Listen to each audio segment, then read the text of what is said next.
This show is intended for adult audiences. You know, people with bills, backaches, responsibilities, and a functioning sense of humor. It contains strong language, stronger opinions, and the kind of jokes that might send the emotionally fragile into a full-blown meltdown.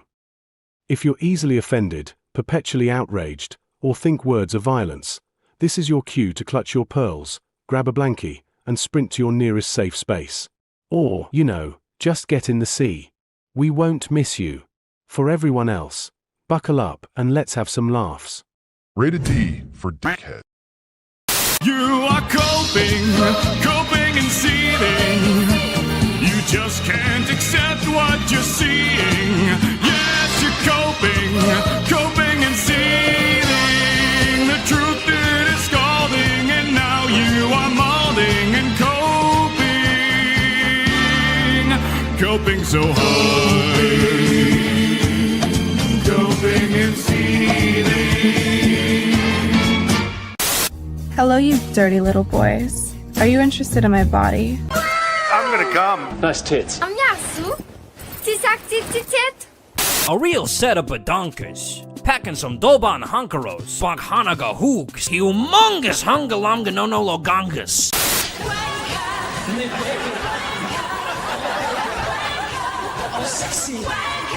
I want people in the industry to be a little bit louder about people being mean to other people, and maybe say it's not a good thing. I don't really care, Margaret.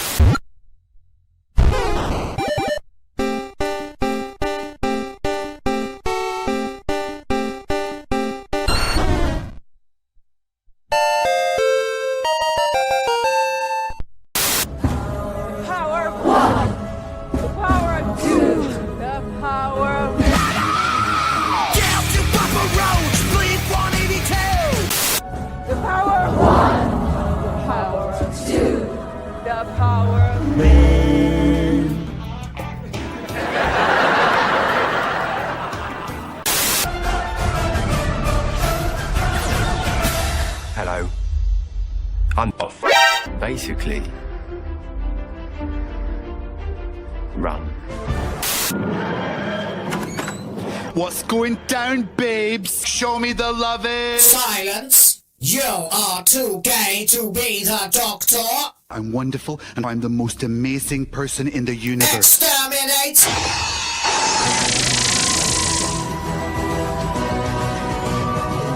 Go have a coffee with your marketing team and just terrify them.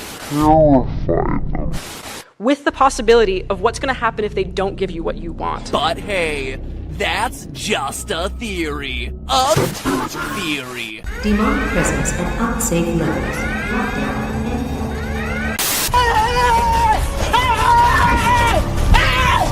Why are you running?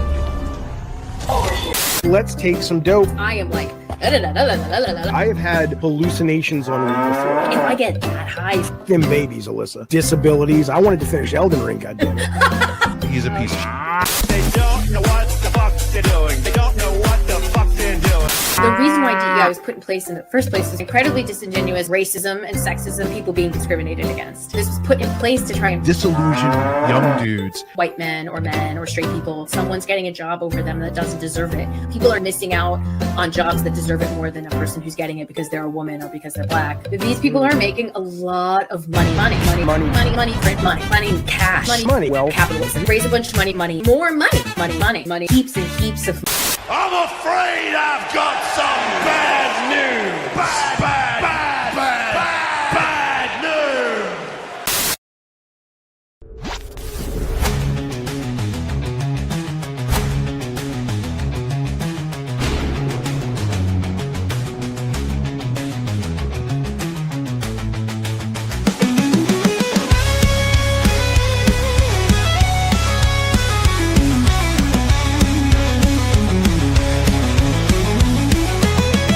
Done with the laws, we're all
Yes. Boys of the fans, there it is. That's right.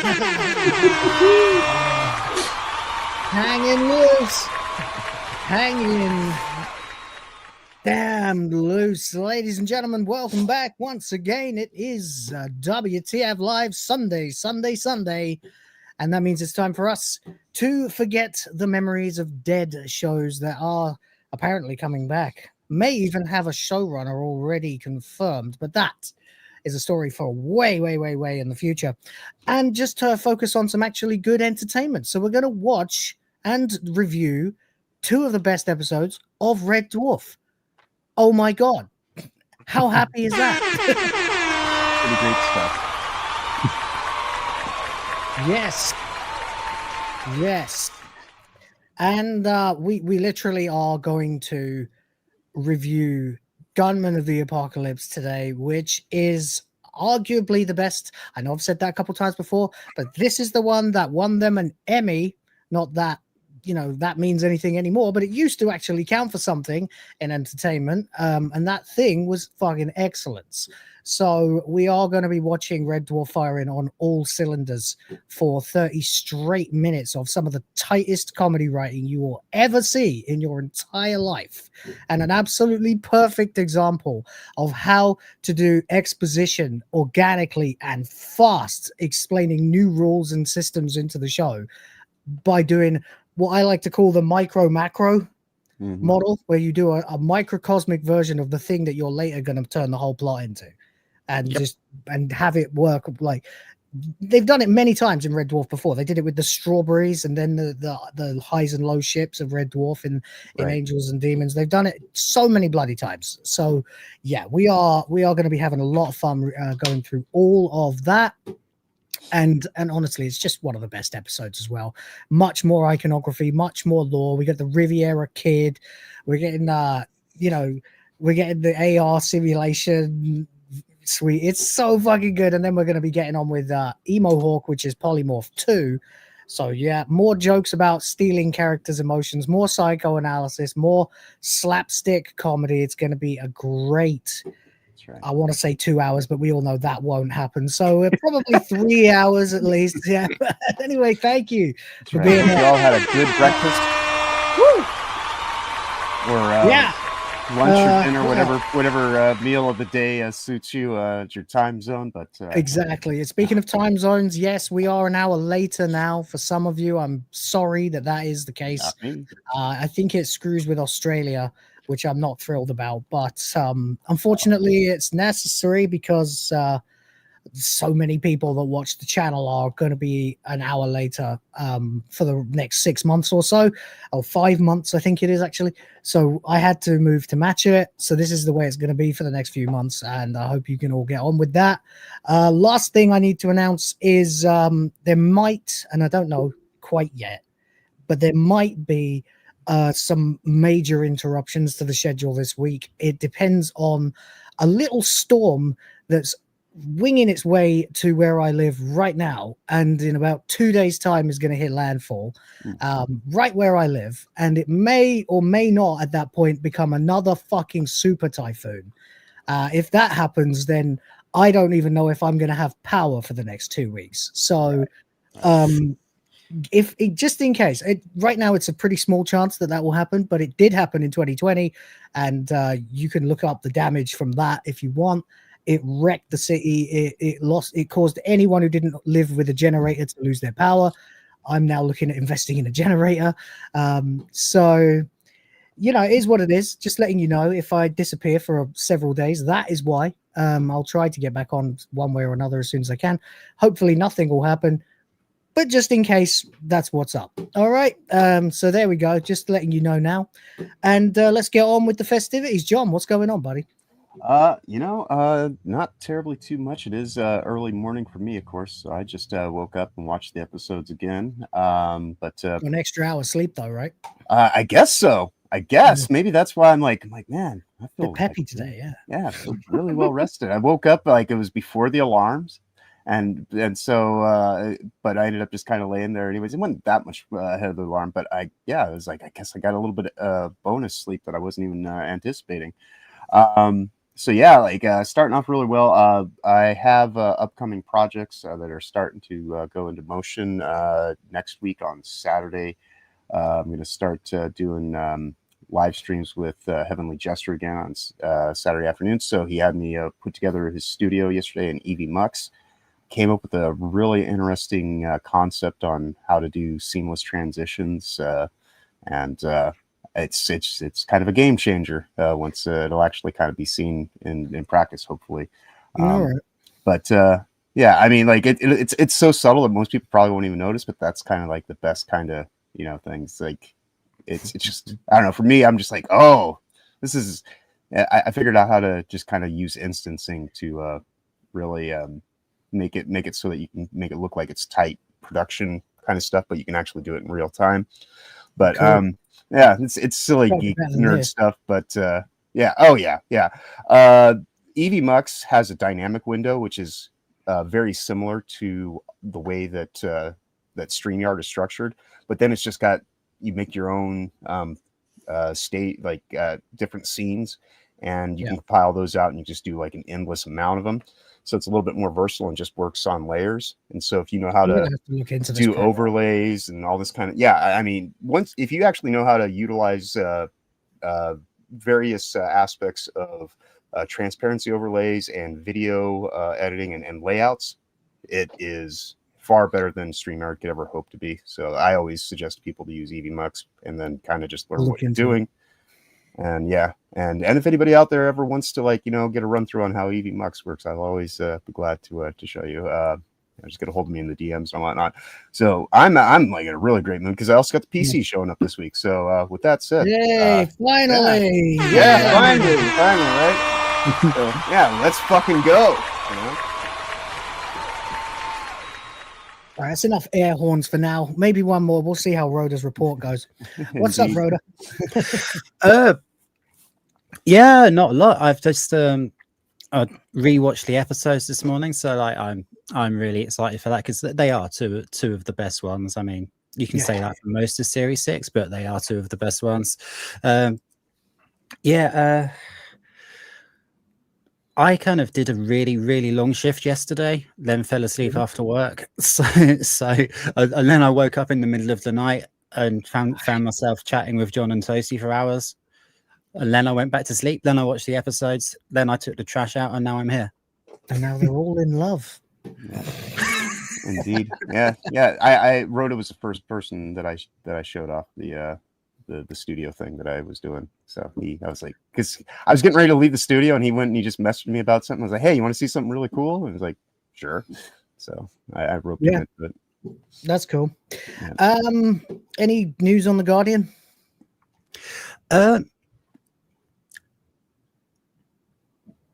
Do you know what? I had to cover the bakery yesterday, so I didn't even look.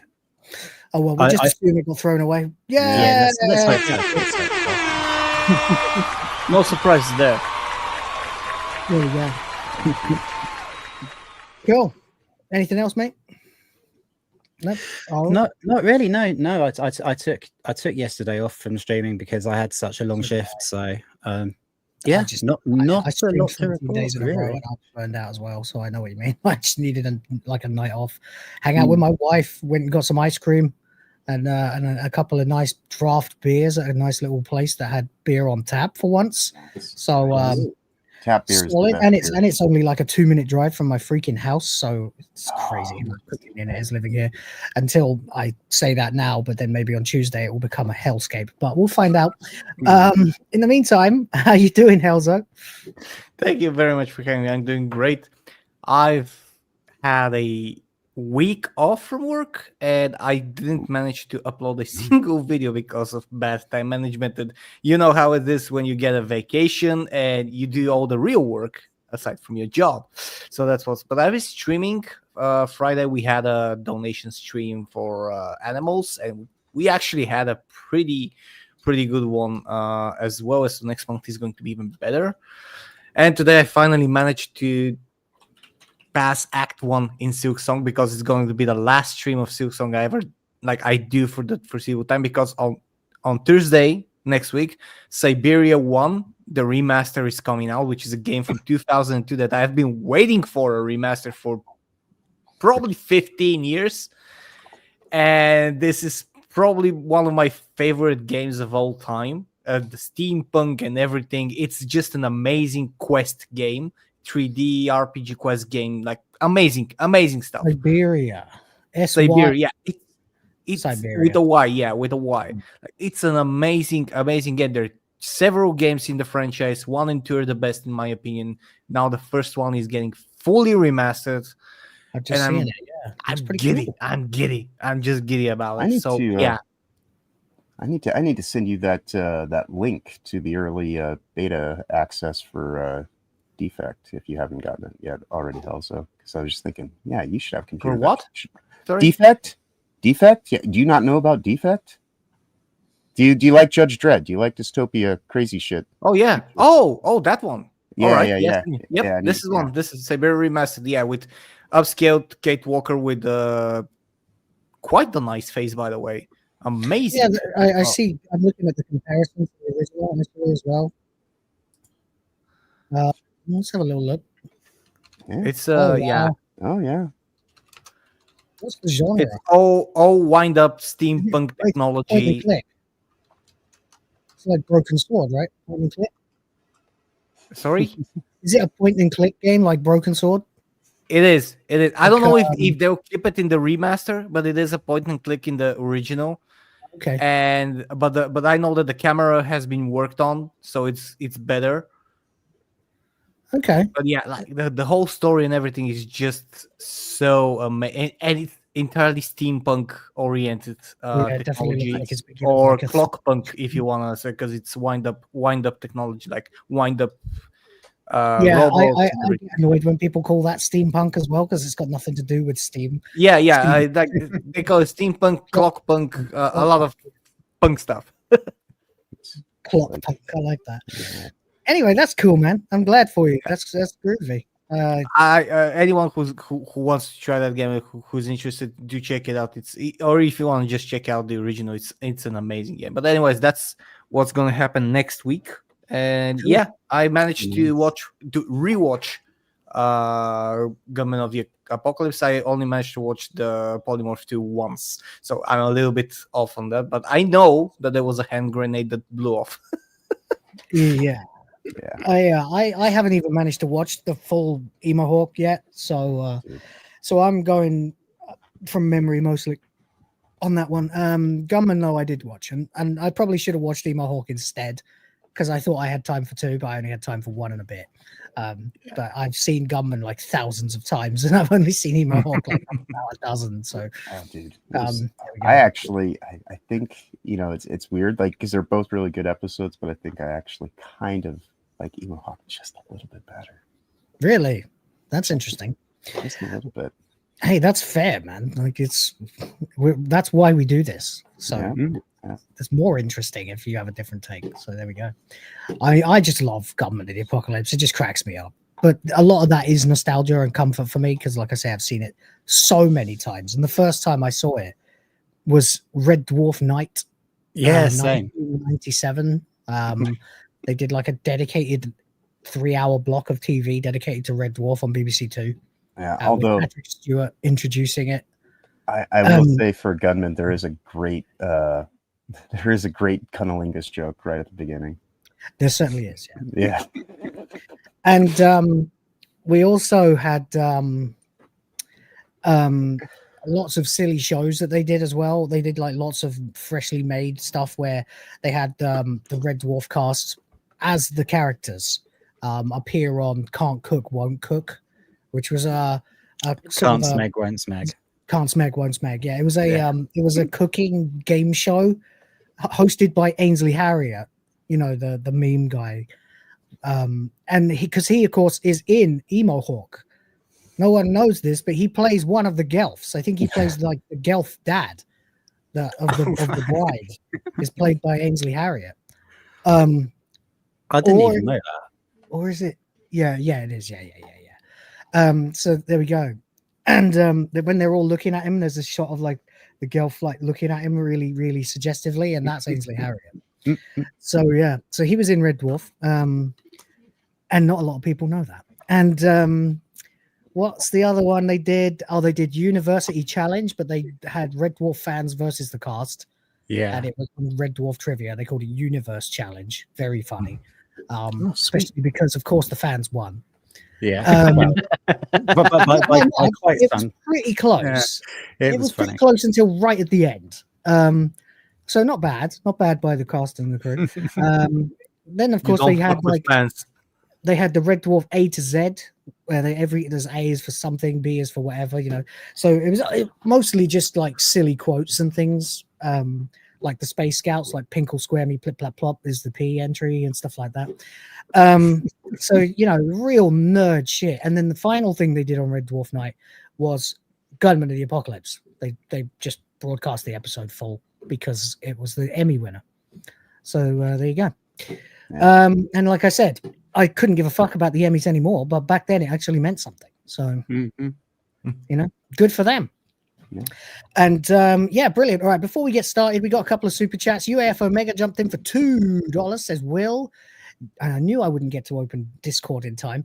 It said, you see shoe on head clip that I posted in Discord. Did I see that shoe on head clip you posted in Discord? Not yet, but I'll take a look, and hopefully it's not too insane, because shoe on head is a mixed bag. You know, I don't know if any of you guys are familiar with her. She's quite a big time streamer. She's like kind of a girl next door type, but she's a leftist, but she's not really a leftist. She's a liberal, and she can't stand the left. You know, she doesn't like the right either, but she fucking hates the leftists. So the stuff that she comes out with, you know, it could be anything. So I don't know. Where did you post it, mate? In the general chat or in memes or YouTube share? Probably YouTube share. Let's have a look. Yeah, I watched some of her stuff. She's I wasn't on oh my god, she shouted out hypnotic. I was gonna watch that video last night, but I didn't. Hold on. Let me see. Oh, I see it. Let me see. You got a 6-second clip here. That's interesting. I wonder if he knows. Let me share the screen and we'll take a look. Where the fuck is that? Okay.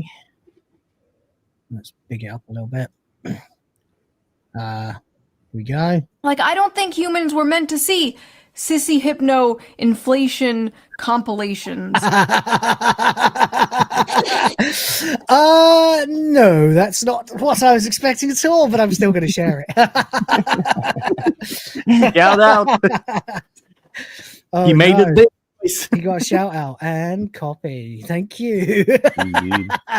Very good. Very good. That was, you got me as well, actually. I thought it was really going to happen. Like, there you go. St. Hugo for €2. It's going to show up in the intro.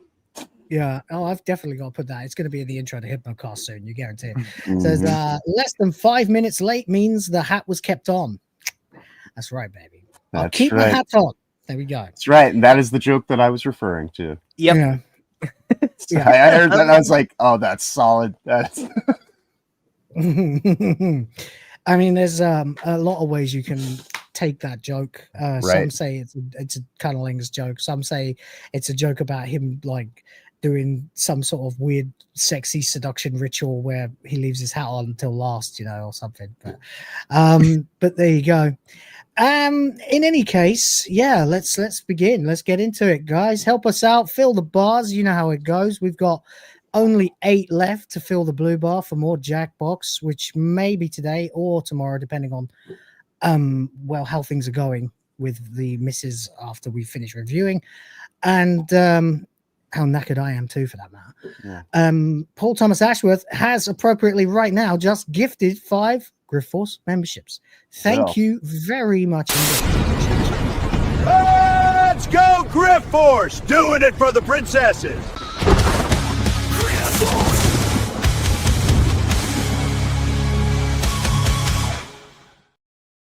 That means we are a mere, what, 3? Three. Almost there. Yeah. 3 subs from another Jackbox session. Which... Another what? Jack in a box. Anyway, right. there we go. Thank you very Some much finger for blasting. that. Good fun. We are literally, yes. And speaking of finger blasting, don't forget to like the stream, share the stream, and of course, furiously mash the love button with all your might, lubing up your finger, of course, beforehand. Don't get friction burns. All right. I think that's all the admin for now. But yeah, keep them coming, guys. If you've got anything you want to add, super chat us. We love to get them. Obviously, all the clips are yours if you do. And let's get into it then. So, Red Dwarf. Once again, here we go. We've got Gunmen of the Apocalypse and script. And, well, just get ready because this is a freaking treat. Yeah. So, unlike almost any other episode of Red Dwarf, we begin in a completely different scenario than we would normally expect to. We are dockside in black and white in some unknown city at midnight. A bell tolls mournfully in the distance, apparently. I don't remember that. I remember saxophone music. They're down at the docks, apparently, which, by the way, is complete bollocks.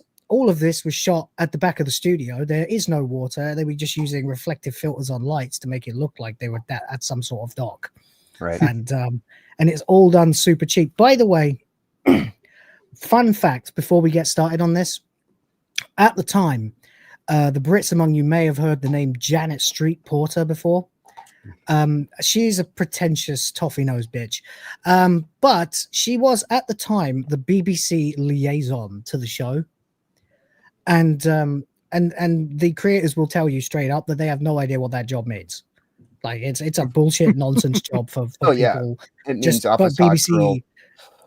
Well, she's not hot though. She's Well, all right, okay. Office frump girl then. Yeah, she's frump. Yeah, she's a frump. Yeah, all right. Pretty much always. You always was. have to have at least you have to have at least one of each. So yeah, wasn't the other. I'll just for the benefit of this, because I didn't want to forget it, so I am not going to let myself forget it. And I will tell the story before we get into the episode proper. First of all, I'll find you a picture of her. Oh no! What have I done? What have I unleashed? Yeah, you're not going to like this. You're going to need to cleanse afterwards, I think. Right. Here is a picture of Janet Street Porter in the 90s ish. That's her. Oh, okay, yeah, no. Oh no. That's HR in action right there. That is yeah. Wow. Yeah, obviously this is this job doesn't exist. This is a BBC wants to justify its budget.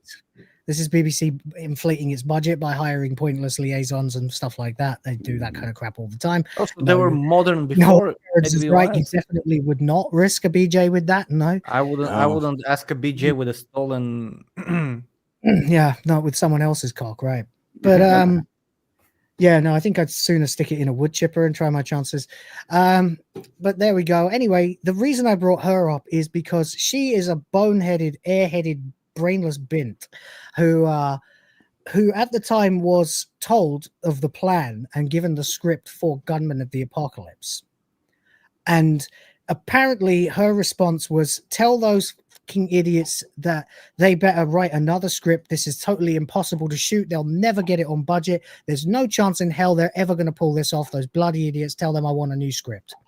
And the guy who delivered it to her told her, well, I'm sorry, miss, I can't do that. They shot it yesterday.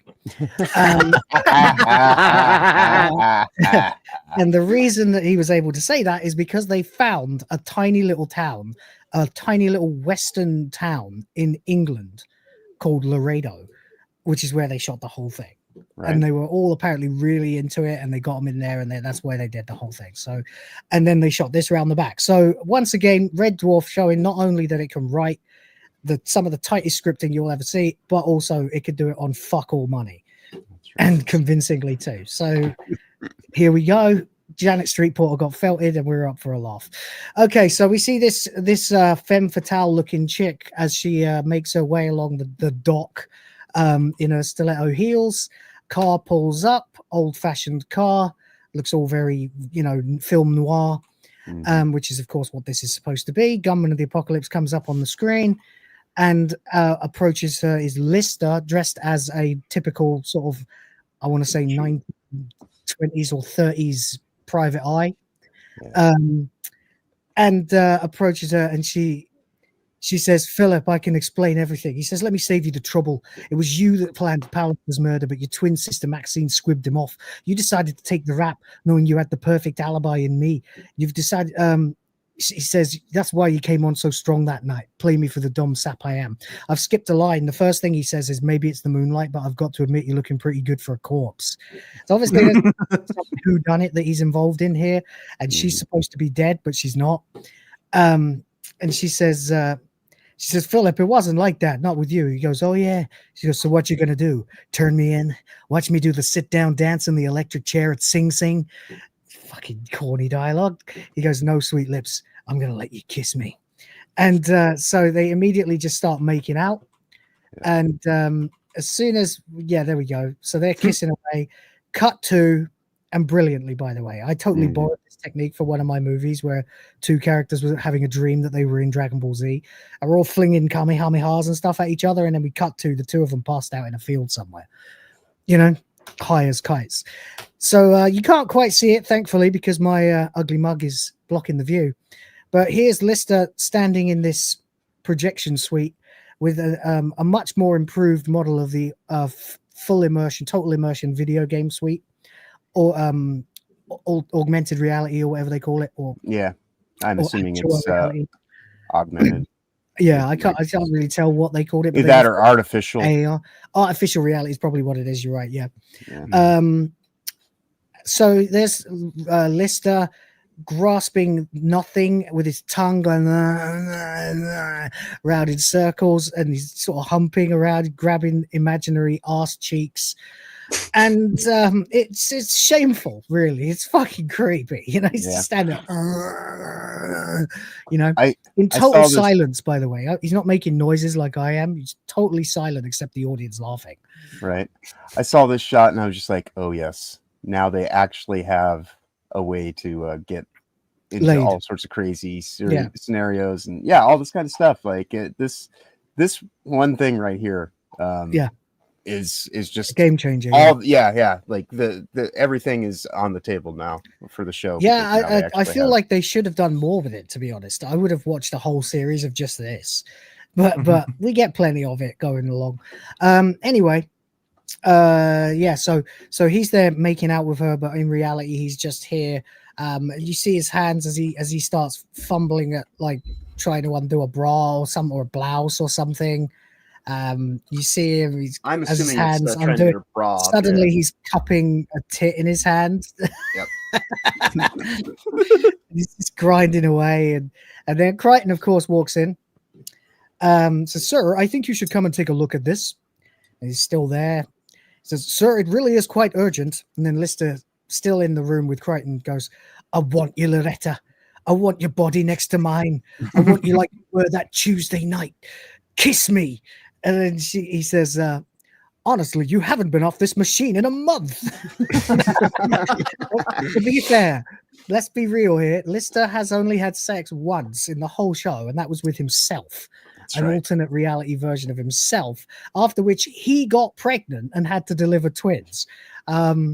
So, then since then, we've had Rimmer having got laid on the hollow ship. Was there any others like that? He got some in Better Than Life. He had 8 kids. He had 8 kids in Better Than Life. That's right. But didn't Lister also get some in Better Than Life? We never saw it. You saw the cat getting laid with Marilyn Monroe and a mermaid, which the top half was a fish and the bottom half was female legs and obviously a pussy. Fish. Yeah. Anyway, that's a stupid way. Yeah, it's true. How would you do it? But there you go. Anyway, it's all a question of scale. I don't want to think about it, to be honest. But anyway, then once again, Rimmer was dragged off on terraform and sexually tortured by those 2 women. So he's getting all the action basically all the time, and Lister barely gets any. So apparently Craig Charles was quite fed up with this, so they wrote him a way for him to get laid. And so it seems that Lister's been catching up. You know what I mean? Like he's been making withdrawals at the bank. I mean, he almost got to make. Ones. He almost. Well, are they withdrawals or are they deposits? I was going to Well, say. I mean, I'm saying that he's, his bank is his boss. Oh yes. And, Okay. Yes. Okay. So there we go. By the way, Jose Picasso for 1 month's membership. Thank you very much. Says happy holidays, everyone. Stay safe and take care. Yeah, we were all protesting the happy holidaying going on earlier on SNH, and so eventually to take the piss out of it, we all covered our cameras with pictures of Mariah Carey, and it was quite fun. Okay, actually. yeah, that's why he then- sent them to me. Yeah, that's probably why there's also now an AI clip of Mariah Carey dancing for Smash JT dressed as Mario. Yes, yes. Kyle sent me a couple things last night. There's also a pumpkin-headed hypnotic dancing with Mariah and a Mario-headed Mariah. That's right. Yeah, and then at one point I had replaced one of the Mariahs with Colin Moriarty just to felt Smash, and he goes, "Get that shit off the screen." So I replaced it with a picture of Smash JT. So there we go. It was a good stream. We had a lot of laughs. I had to go early though because I was knackered and I had things I needed to do with the family. But from what I understand, they all went off and played RV there yet or something, which sounds really good. Maybe we should do it. Oh yeah. Anyway, that was good fun. Mario Carey. Yeah, exactly. Yeah, there you go. nice. So back to the episode then. And yeah, he's been doing this for a month. So yeah, I'd say those are deposits if you like, but where are they going? Into that in the coin purse attachment? I mean, well, there we go. Anyway, whatever.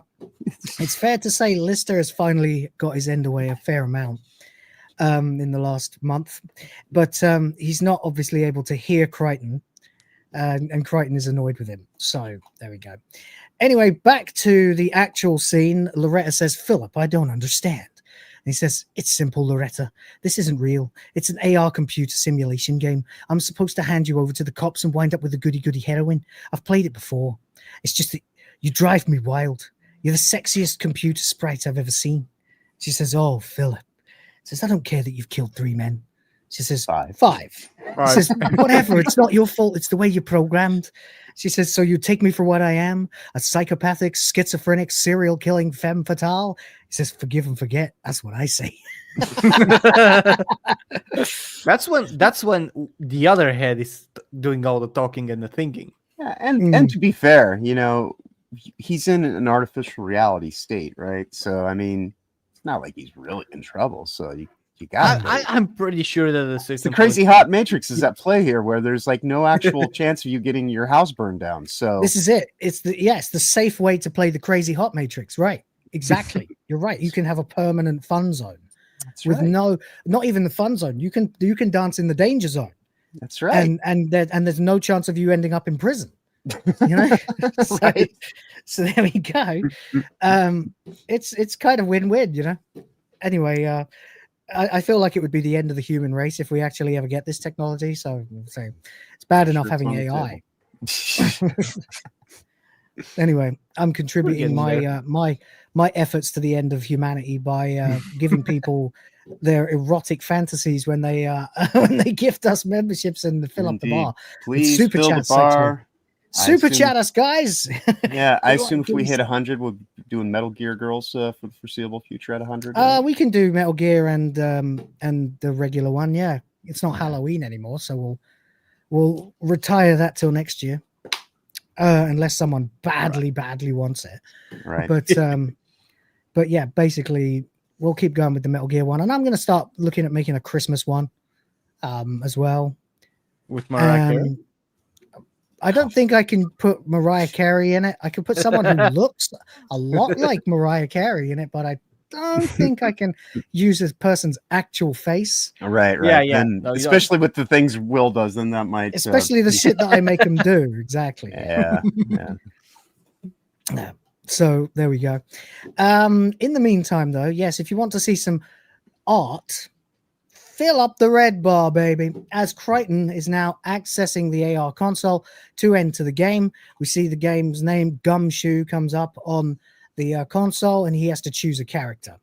And by the way, this is what I'm talking about when it comes to this is how you set up something completely new and different to the show in 5 minutes that will later dictate the entire episode in a more serious, high-stakes version of it. Perfect exposition dump. So he's the whole time he's muttering to himself that this is all bullshit, doesn't matter. It's like, choose your character. Oh, honestly, I just want to talk with him. Oh, anything, fine. Sammy the Squib, he says, crack shot with Tommy gun. Engage. Oh, it's all so frivolous. He puts down the headset. You see how it works here. Click. Yeah, and this is, by the way, a joke that will be used once again in Series 7 when they apparently have an even more advanced AR system where they actually like lie down in consoles and get completely immersed. So, but in this version, at least, we are still standing here. And Crichton, yeah, he's not pleased. He has to go into this stupid alternate reality, but he does it anyway. And so suddenly he appears at the dock as Sammy the Squib. Yep. I think he has a mustache, or it's maybe just a shadow, but he definitely has a violin case inside, which obviously is a Tommy gun because it's stereotype of those kinds of movies. There he is, and immediately we see the black Bentley is now rocking up and down violently, and with all the sort of eat noises that you'd expect. He walks up, knocks on the window rolls down, and Lister's head comes out, and he says, "Oh, hi, Crichton. What are you doing here?" He says, "Sir, I've just got the results of the chemical scan. I've discovered minute amounts of millennium oxide in the local vicinity."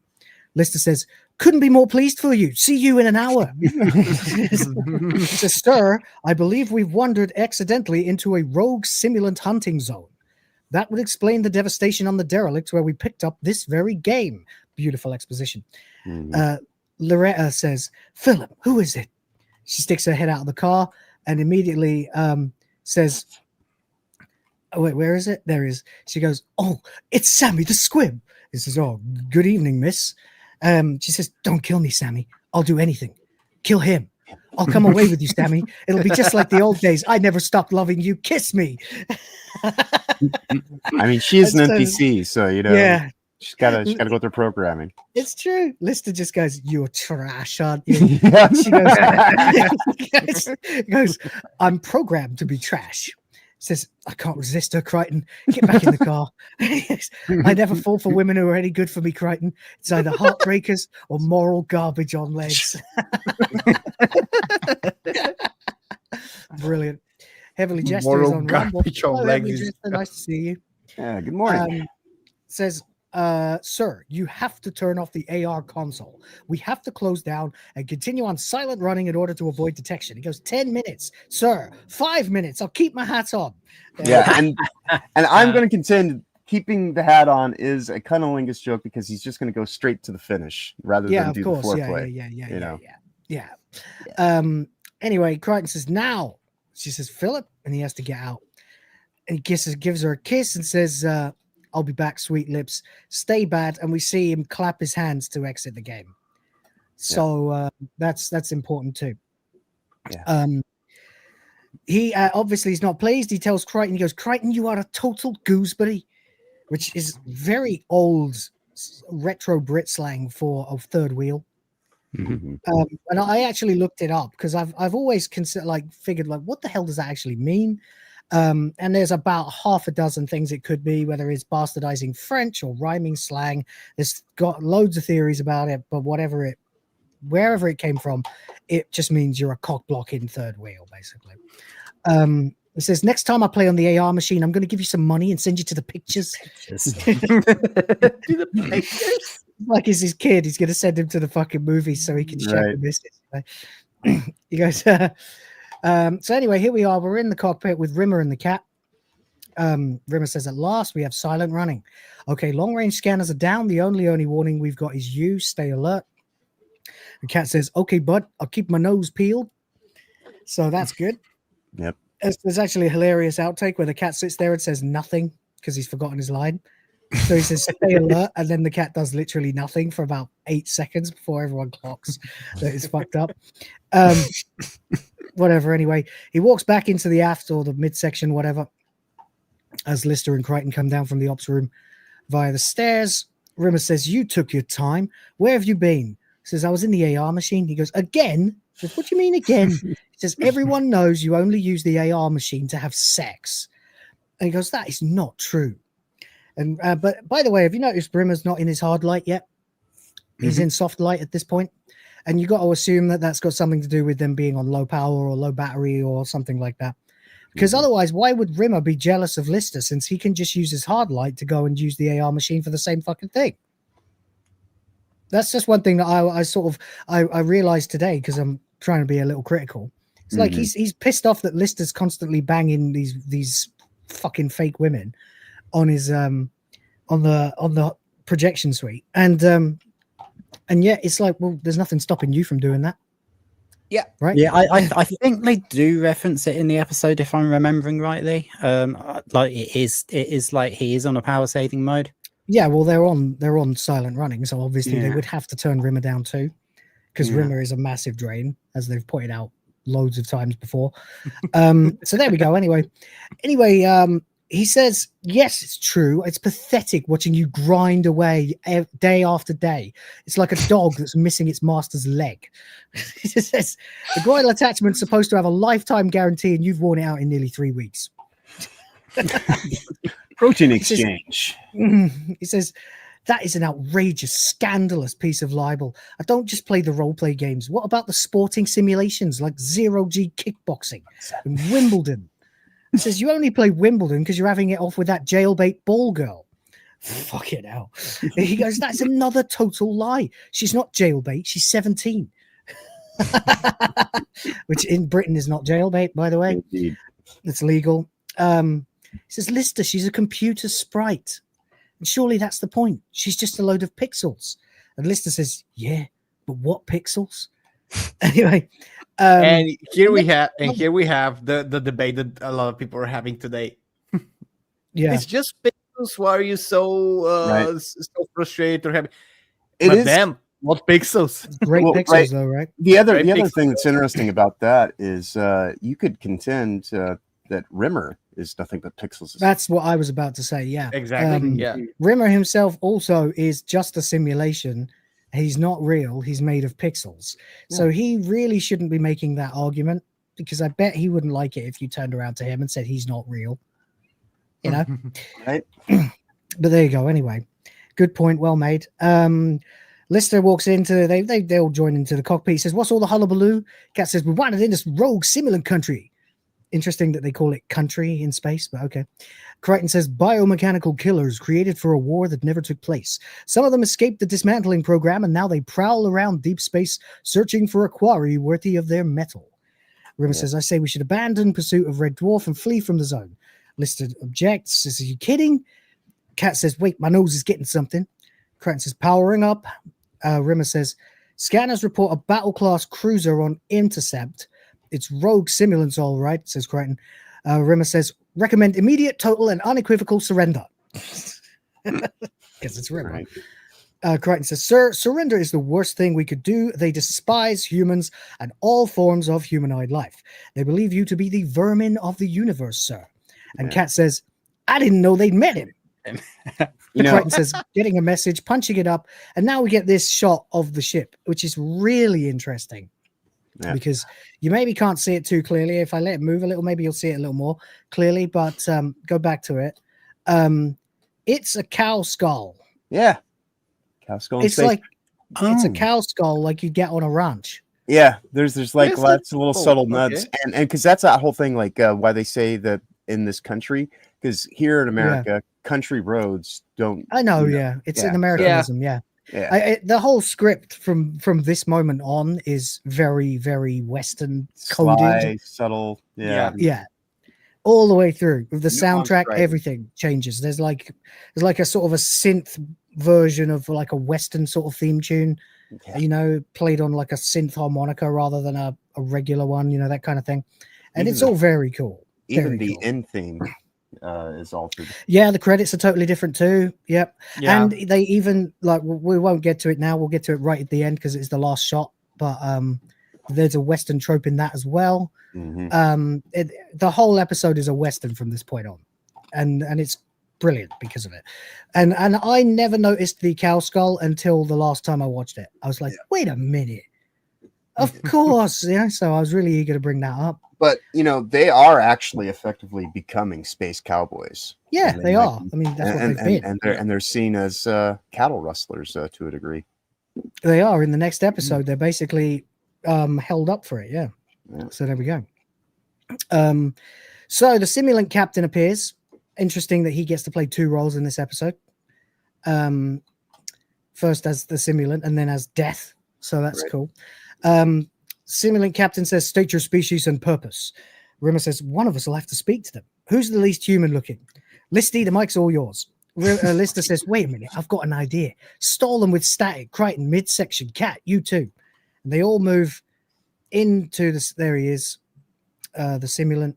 Yep. And so they all move into the section as the simulant basically just keeps rattling on. He says, why do you delay? State your species and purpose. You have 1 minute. Lister, he goes, Rimmer says, Lister, what the hell are you doing? Lister says, wait a minute, nearly ready. Okay, stand by to transmit. And so we get one of my favorite jokes in the entire series. This scene, I'm pretty sure I got close to pissing myself the first time I saw this. It's so fucking funny. It's so stupid, and yet it's brilliant. Okay, as you've no doubt deduced from the thumbnail, where this guy makes an appearance, this is Lister's chin upside down with one of Crichton's eyes stuck onto it. Lilith called it a mushroom in the thumbnail. She's like, that's a scary mushroom. Oh, right. So, that is way too believable. It's really well done. You look at the way it moves. It's really funny. This is something you can see in old Who, you know. Like. Yeah, it really is. It's so fucking shit, and yet it's brilliant too. The way it moves, blah, blah, blah. The way he even like the way when he's talking, he's like he's moving his chin like this to with his tongue, and it's brilliant. Yeah.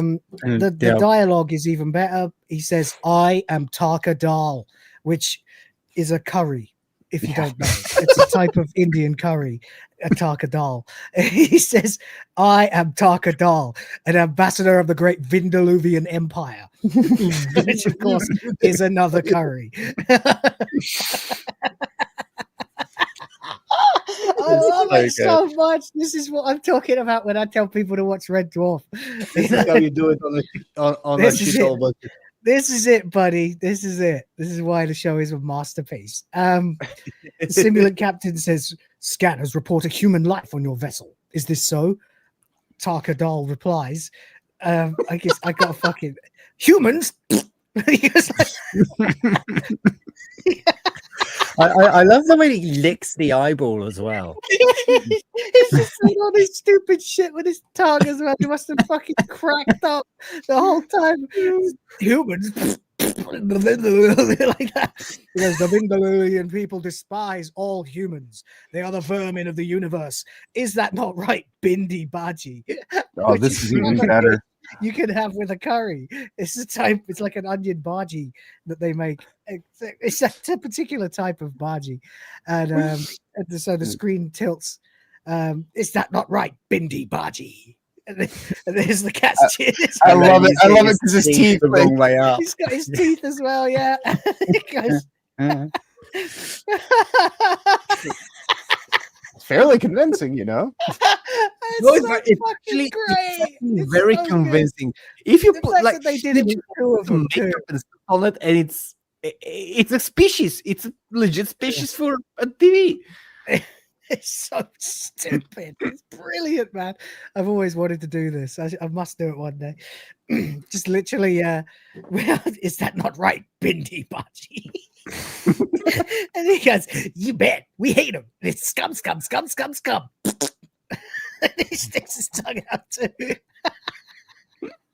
I'm sorry, this is just my sense of humor. It's like Monty Python, you know? It's fucking nonsense. Exactly. you know, and it's like scum, scum, scum, scum, scum, scum, scum. Like, how did they develop these characters so completely in like 1 minute? And you believe them? They must have done it for fun at some point, yeah. So he spits. He goes, and then he passed back to Lister. He says, "The Vindaluvian Empire has pledged to exterminate them all," and then just sticks his tongue out at the end. Which just the Vindaluvian Empire has pledged to exterminate them all. But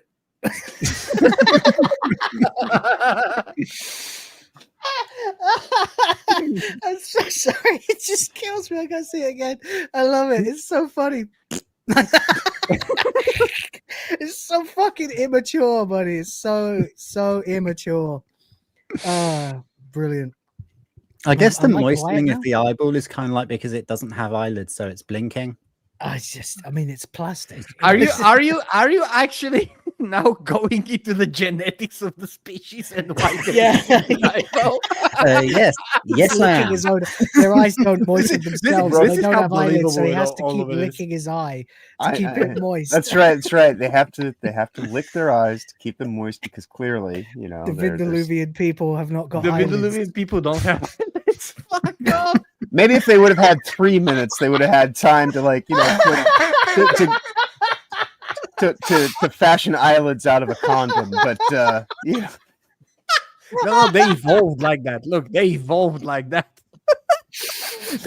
That's lore. That's official lore of the Vindaluvian Empire. I can't believe you're so bigoted towards Vindaluvians there, Rhoda. I mean, Oh my god. they are a noble Proud species. people of Vindaluvia.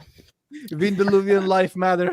That's right. VLM. VLM, man. VLM. What's the symbol? Just a black square with an eye on it. I can't blink.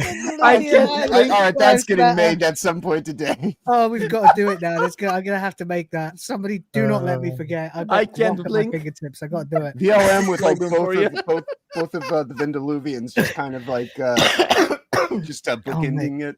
Oh god, we have absolutely got to have like a little appeal video where it's like the proud people of Vindaluvia have been exterminated by stimulants. No, oh no, my word. I can't VLM. Oh, that's too fucking rich. God damn, man. I never. Yeah, ever thought of that. pretty soon there'll be none left. Oh no! Mate, come on, come Rhoda's on. been sitting on that joke for 20 years. Mate, the funny thing is, I've watched this scene like so many times, and yet this is the most riffing on it I've ever done with anyone, and it was so fucking funny. Oh, mate, I love the internet. The people you meet, it's so funny. Jesus Christ. Oh, God, that is too good. The Vindaluvian Empire is pledged to exterminate them all. Just yes, I foresee some AI Vindaluvian It's art coming. coming our way. Yep. It is coming. It's coming, It's mate. coming It's very coming. soon. Yeah, very Very soon. soon. So he carries on. He says, now we get the full shot of him doing it. He sits there and says, "We will not rest until our task is completed," as the simulant just beams aboard, of course. So Rimmer walks in and says, Lister, and they both sit up. And now if you sort of move your hand around them and look to the side, you can see them in 3D. It's just, mate, what is this show? I love it. Oh, it's one of my favorites. It's so stupid. Vindaluvian lives matter, mate. Do is like the shirt or the top the cat has on, the buttons are also very googly eye. Yeah, they are. Yeah. You notice as well, the cat's worn this outfit like the whole series. Yeah. I don't know if maybe he wore another outfit in one episode, but he wears this one a lot in this series, so that's cool. Again, they took a lot out of his wardrobe budget to improve the special effects and everything, and it's worked really well. Well, diegetically, it makes more sense that he's because they are a little bit more tightly knit and focused. and they actually have, and this episode is really like a culmination and all that. They he's been with them for years now. He's like bound to have slightly let go of his insane vanity, right? Just a little. And it makes sense in the plot as well, because they're on the run and they don't have the ship, so he wouldn't have space for all those clothes. Right. Exactly. And it was an accident that they lost Red Dwarf. So they literally don't know, like they didn't know it was going to happen. We said this before. They didn't know they were going to lose Red Dwarf, so why would they pack? Right. So there we go. Anyway, am I loud enough, everybody? Because someone said my voice had got quieter. That might have just been because I was peaking the microphone. I didn't notice anything. Okay, cool. So Lister sort of sheepishly goes, hi. And Cat goes, how's it going, bud? And there's a brilliant outtake of this where the eye on Cat's chin keeps falling off. And like they're looking for it. Meanwhile, Robert Llewellyn's standing behind them with his eyes closed, of course, because Crichton's eyes are on their chins. And doesn't know what's going on. So he manages to get one back from Craig Charles, but the one that Danny John Jules had has fallen on the floor. So he just sticks one in and goes like that to see what the hell's going on. Totally committed to the character and the bit. It's brilliant. But there you go. So then this time, I think that's why he used his scarf to take it off, and why the cat did a little cough as he took it off as well, to sort of feel if it was on his chin or not, because you can't see it. So little bits of production, backstage stuff. It's all speculation on my part, but I'm pretty sure, given the outtake, it wasn't going well, trying to pass the eyes back to Crichton, who's got his eyes closed, So there we go. Oh, hello, Cat. You can see in the foreground of Helzo's shot. Oh, yeah. He's basically blocking half my screen by licking himself. Yeah, he's licking himself, yeah. That's cool. Amazing. Anyway, so Crichton gets his eyes back, and of course, there's a moment where he puts them back in and hasn't realized yet, opens his eyes, and is instantly shocked to see the simulant standing there. So, very good stuff. Simulant says a human, a humanoid, a hologrammatical human, and a mechanoid who is a slave to humans. I had hoped for so much more. And Rimmer says, I've got no idea who you are, but boarding this vessel is an act of war. Ergo, we surrender. And as prisoners of war, I invoke the All Nations Agreement Article 394361758800932-B. Crichton says 394361758800932-B. All nations attending the conference are only allocated one car parking space. Is that entirely relevant, sir? I mean, here we are in mortal danger, and I forgot to do the accent. It says, you're worried about the Chinese delegates bringing 2 cars. He goes, can't you just let one go? I was talking about the right of POWs to non-violent constraint. By the way, don't you think that the All Nations Agreement article and the Space Corps directives really badly need recompiling? Like, why is that next to that one? Why is it like, 2 cars, no, 1 car only, and then stroke C, not even a whole number different, another subdivision of the same the same article is about POWs, and that is fucking nonsense. Written by AI. Priorities. Yeah, it's like they just made them up as they went along, like just throw them in, like, oh, stroke C, whatever. Yeah. Anyway, he says, can't you just let one go? I was like talking about the right of POWs to non-violent constraint. And Crichton says, but that's 758800932-C, sir. It says, it's embarrassing as much as anything else. Here you are totally humiliating me in front of this xenophobic, genocidal maniac. No offense. Simulant captain's been ignoring them and just walking around the ship looking at their kit, basically. It says, primitive. You will be no sport at all. I have no alternative. Shoots them all, and which apparently just stuns them. Yeah. So that's good. A period of time passes, and then they all simultaneously come back up at the same time, including Rimmer reappearing. Says, how long have we been out? Lister says, according to the Navicom, 3 weeks. Trent says, strange, the drive interface has been upgraded, so have the engines. And Rimmer says, if this readout is correct, we've been armed laser cannons. And there are no laser cannons, sir. And Lister says they've totally upgraded the whole ship. Kat says they even got rid of the squeak on the seat tilt control. So very good. And yes, I am ginger no matter what. To the guy on Kick who's changed his saturation to try and get rid of my gingerity and can't. Well, if you give me about 3 more years, life will do it for you, bud. So it's turning white at a rapid pace. So yeah, I can do that. Anyway, I'm old. I'm 40. What do you want me to say? Oh, no volume, thank you. So there we go. So they've been upgraded. The entire ship's been upgraded, and they've been armed, literally just so that the simulants can have some fucking sport. He says, we've made some improvements to your craft. Now at least you may prove to be of some small amusement. He says, you gotta admit, that's a very charitable, like you wanna enjoy your hunting, So yeah, you got to make sure. That's why you don't get them when they're too young or too old. Thank you. Yes, only from the chest up. By the way, have you noticed that the simulants have now got 4 eyebrows? Weird. Don't know why. It's the thing they did. Okay. They probably did it to themselves to look less human. But anyway. Yeah. So the simulant lieutenant, who reappears in another episode later, doesn't she? I think. I feel there's one simulant woman character that's in another episode later, and it's the same woman, I think. Or maybe I'm just remembering something wrong. And since I'm ginger, that just means I'm black. Yeah, only from the waist down. Anyway, she says you have 2 Earth minutes before we attack. Rimmer says, let's get the hell out of here. Cat says, wait, I know this game.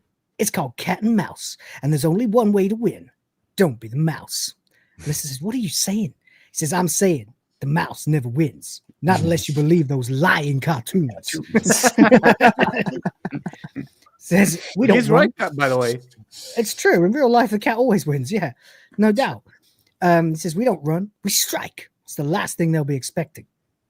Rimmer says no. The last thing they'll be expecting is for us to turn into ice skating mongooses and dance the bolero, which is really good. To be fair, no lies told there. I mean, it is true. He says, and your plan makes about as much sense. Lister says, I say go with it. Crichton says, agreed. Cat says, you're going to go with one of my plans? Are you nuts? This is what happens if we all get kicked. I'll never hear the last of it. I love that. There you go. So why did you say anything then, Cat? But he is right. And it works out. They pull away and they immediately turn back around and bang, bang, bang, shoot the laser cannons at them. The simulant captain says, what are they doing? Power up the weapons. Then you get a bang. And Lister shouts, nailed them.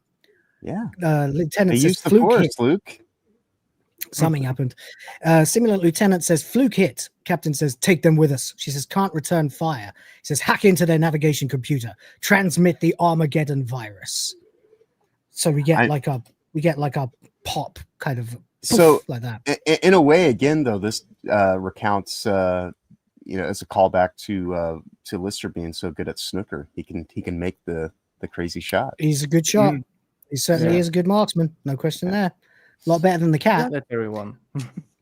Weirdly, the cat is a very bad shot. He's and then of course, especially weird in this episode, because when he fired the bazookoids before at like the curry monster, or no, it was the polymorph. Mm-hmm. Was it the polymorph or the curry monster? It was the polymorph. He missed and they went flying around, flying through, and until eventually they got stuck in the airlock. Yeah. Exactly. Anyway, so the simulant ship is boom done. They're fucked, but they have sent them a computer virus to the Navicom. And he says, see you in Silicon Hell, as the ship explodes. And Crichton says, the Navicom, something's wrong. Shut down all network links. The Navicom has been infected with a virus. It says, the Navicomp has frozen us out. We're locked on this course. If we carry on at this speed, how long before we hit trouble? Rimmer says, well, if you define trouble as a rather large moon directly in our path, about 38 minutes. Crichton says, sir, the only solution is for me to contract the virus myself, analyze its structure, and attempt to create a software antidote before it wipes out my core program. Do I have your permission to sacrifice myself, sirs? Rimmer says, do lemmings like cliffs? Granted. Crichton starts working, says he's going to create a Dove program.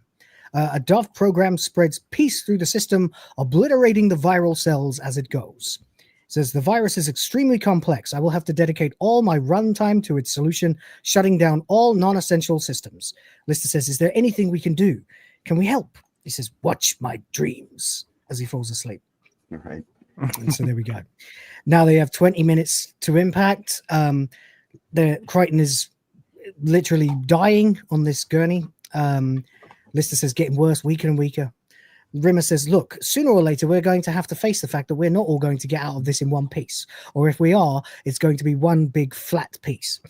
And Lister says, and? He says, and I think it's time we decided who's going to take the one-man escape pod. Cat says, how?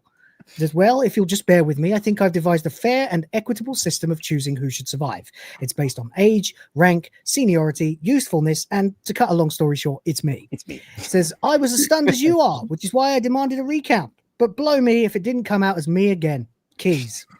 And now, first things first, before we get to the actual joke that they do here, which is very funny, Rimmer is a hologram and would not be able to survive if he left Starbug. Yeah. And went too far from it. And if Starbug is about to get blasted into oblivion anyway, Rimmer's as done for as anybody else. So it's completely insane. It's just him being Rimmer and forgetting things like that because he's so pathologically terrified. But there you go. He's screwed. Anyway, yeah, so, but that actually is not what happens because Lister says, Rimmer, the escape pod is not an option. He says, why not? He says, he escaped last Thursday. I was having a few beers, couldn't be bothered moving, so I used the release mechanism as a bottle opener.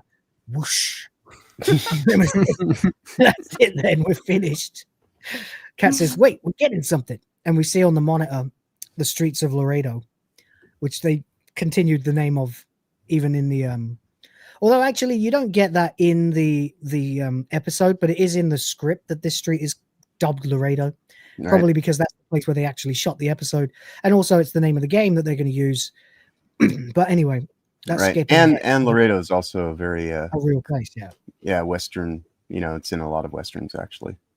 It is indeed, yes. It's a stereotypical name, yeah. Yeah. So the monitor is shown as Crichton is pulled in. No, that's just a wagon. Doesn't he ride into town? No. No. He comes stumbling out. He's the sheriff. He's the drunk sheriff, of course. Yeah. That's right. So Crichton comes out, and for once, Robert Llewellyn doesn't have to wear like 80% of the Crichton costume. So good for him. Which is why he appears much smaller in this episode. Yeah. But there we go. The monitor clears, and Crichton is shown dressed as a sheriff in an 1800s Western town. He is drunk, throws an empty whiskey bottle on the floor, and pauses before a wanted poster showing the Apocalypse Boys. Try and find it. Where the fuck is? There we go. Wanted, dead or alive, the 4 Apocalypse Boys. Obviously, 4 horsemen of the apocalypse. That's why they have characters' names like death, famine, pestilence, etc.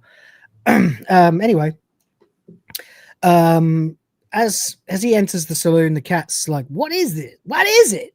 And Lister says, "I think we've tapped directly." It's voiceover, I think. Says, "I think we've tapped directly into whatever passes for Crichton's subconscious." Says, "Why is he a sheriff in some old western?" Says, "Must be how his core programming is coping with the battle against the virus." Says, "For whatever reason, it's converted the struggle into some kind of dream." And you can hear the whole time this jangly, janky piano version of the Red Dwarf theme tune playing, like the entire time. Just plinky plonky down, you know. Okay, I didn't catch that in the beginning. They do. The subtlety of the writing is really quite good there too, because lawful good would be his core programming. Yeah. Can you hear it? No. If we do, we're gonna get all. Of course, yeah. Well, the jangly music in the background is a reworking of the Red Dwarf theme. Yeah, I They just do didn't that kind catch of it thing. when I watched the episode. That's cool. You can watch it again. Lucky you. So anyway, there we go. He goes into the saloon, and we've established that this is some kind of dream that's helping him to defeat the virus. You get the much louder now piano music as he enters the sheriff, and then this dickhead Jimmy, some smooth talking dickhead playing cards with a bunch of cowpokes, is sitting at a table and goes, well, sheriff, in like a British accent trying to do a John Wayne voice. Yeah, exactly. Yeah. So yeah, and it's like, well, sheriff, like that, you know. It's fancy seeing a man of your sober disposition in a low down drinking establishment. But if you think about it, like that exact early Western accent was derived from British, yeah, of and course, other it's all people Brits, going there Irish, and just mixing it up. Brits, Irish, Dutch, you know, yeah. Yeah, and that's how it was created in the first place. So he's not far off, maybe. There's no guarantee that it sounded anything like John Wayne. Yep. And no audio recordings to prove otherwise. So yeah, there we go. Anyway, not until the 1900s, I think. When was the record? I think they're like when were recordings in, I mean, we had movies were first, right? And they had live orchestras playing with them, and it was only and it was still in the 20s or something, the 20s they had the ish wax or wheel. 30s, maybe the 30s, when they invented recording to have soundtracks on films. So that's when you had talkies, talking pictures. So I just the easiest one is to just say what year was the jazz singer, because that's the first sound movie, 1927. Bang on. There you go. Thomas Edison in 1877 did a phonograph recording of "Mary Had a Little Lamb." Yeah, you're right. Wax wheels. Yeah, like I was searching for phonograph because they were earlier in general. True. Yeah. And just interesting fact: the song "Whiskey in the Jar." You can find a phonograph recording of Whiskey in the Jar in an Irish pub, which sounds nothing like what Metallica is doing as a. He's right. Where's the chat? Chat, where are you bastards? Come on, say something. Oh yeah, hasn't been quite a while. Anyway, they're just engrossed in what's going on. Yeah, there is. Yeah. So anyway, Thomas Edison did invent the phonograph in 1877. Yeah, that's right. What I wanted to know more than that was when, recordings became widespread.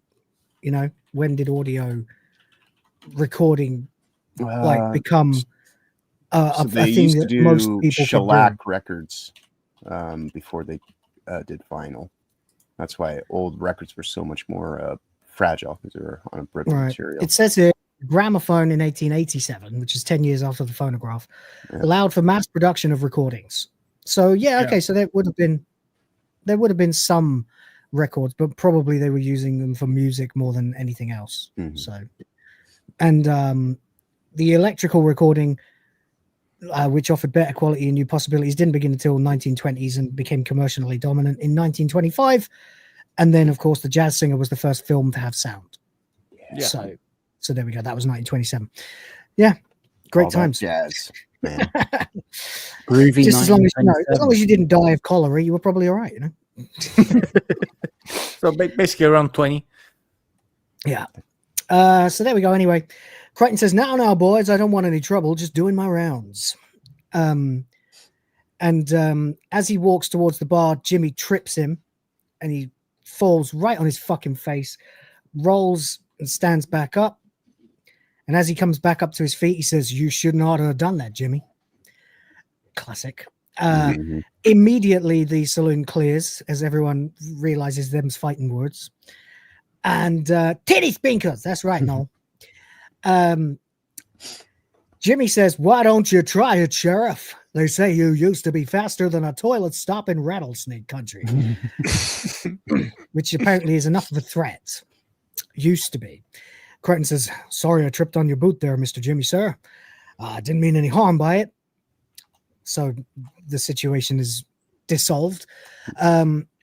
He turns to the bar. He says, "Give me 2 fingers of your best sipping liquor, Miss Lola, and make it the smooth stuff. The stuff where you get your eyesight back after 2 days. Guaranteed."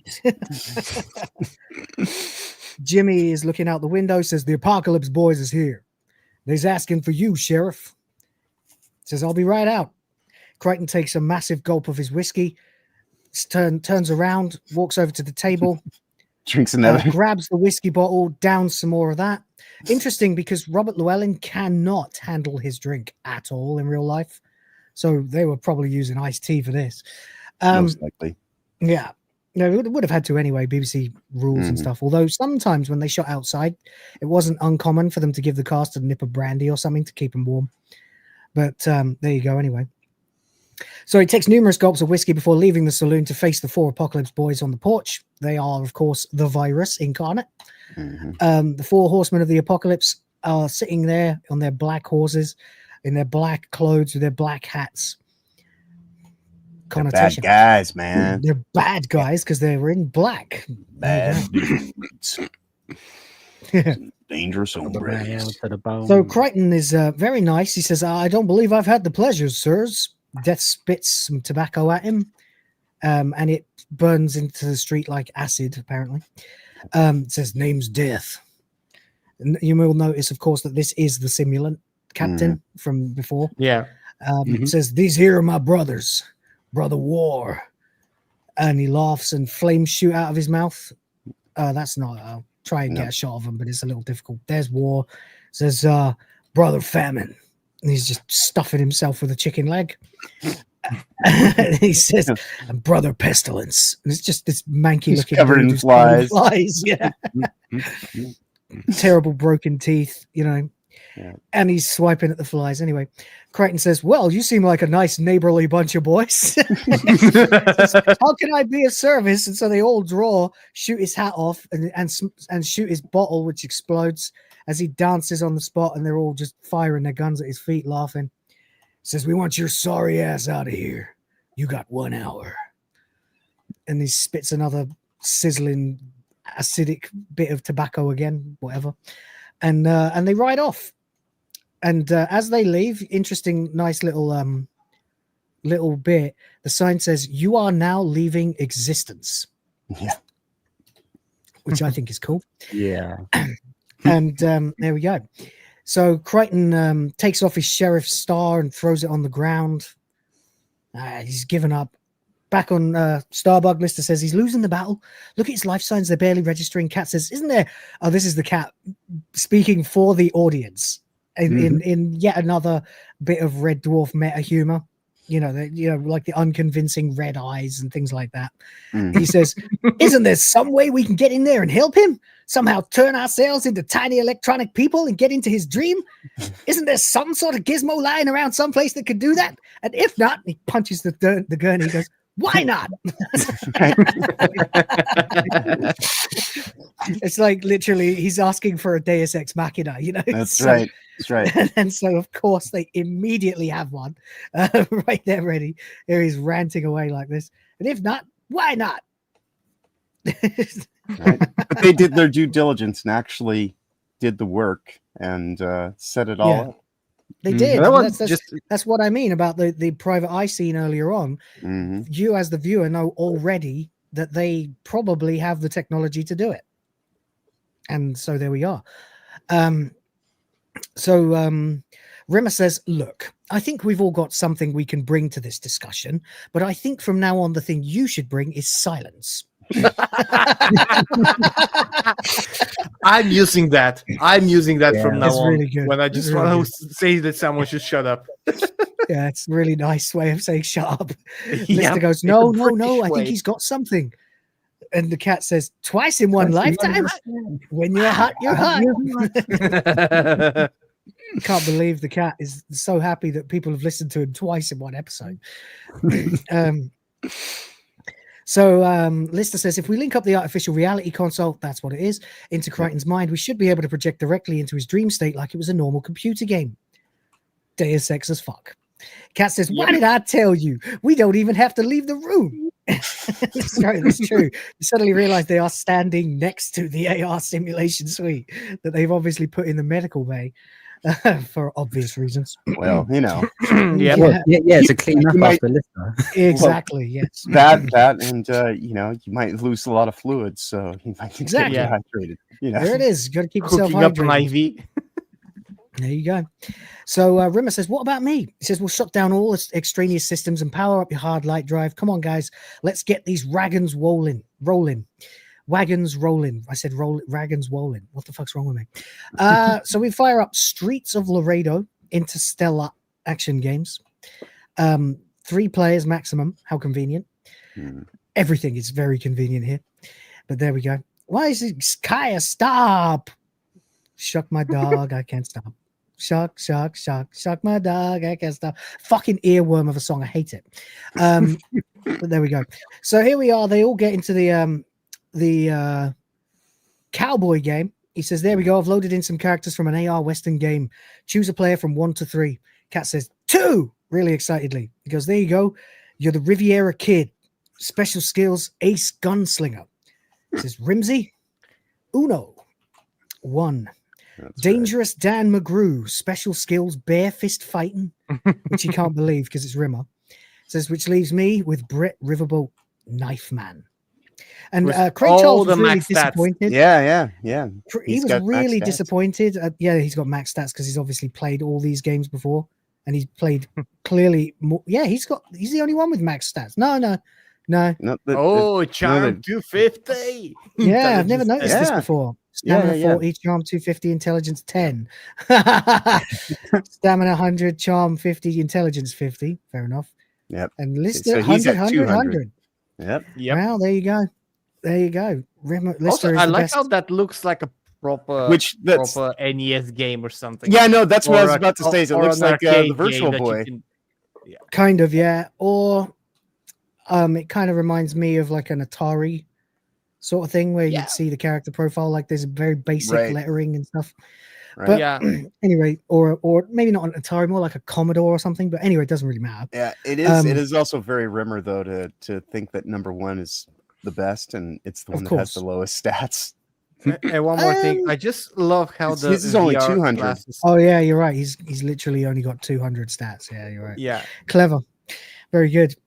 I also like the VR goggles that. Like the current age VR goggles are not that different from what we're seeing in 1993. No, and this looks very much like a Virtual Boy from the time. Does. It really does, yeah. Except amusingly less cumbersome than the Virtual Boy. Yeah, it actually looks a little bit more comfortable. Without giving yourself severe neck strain.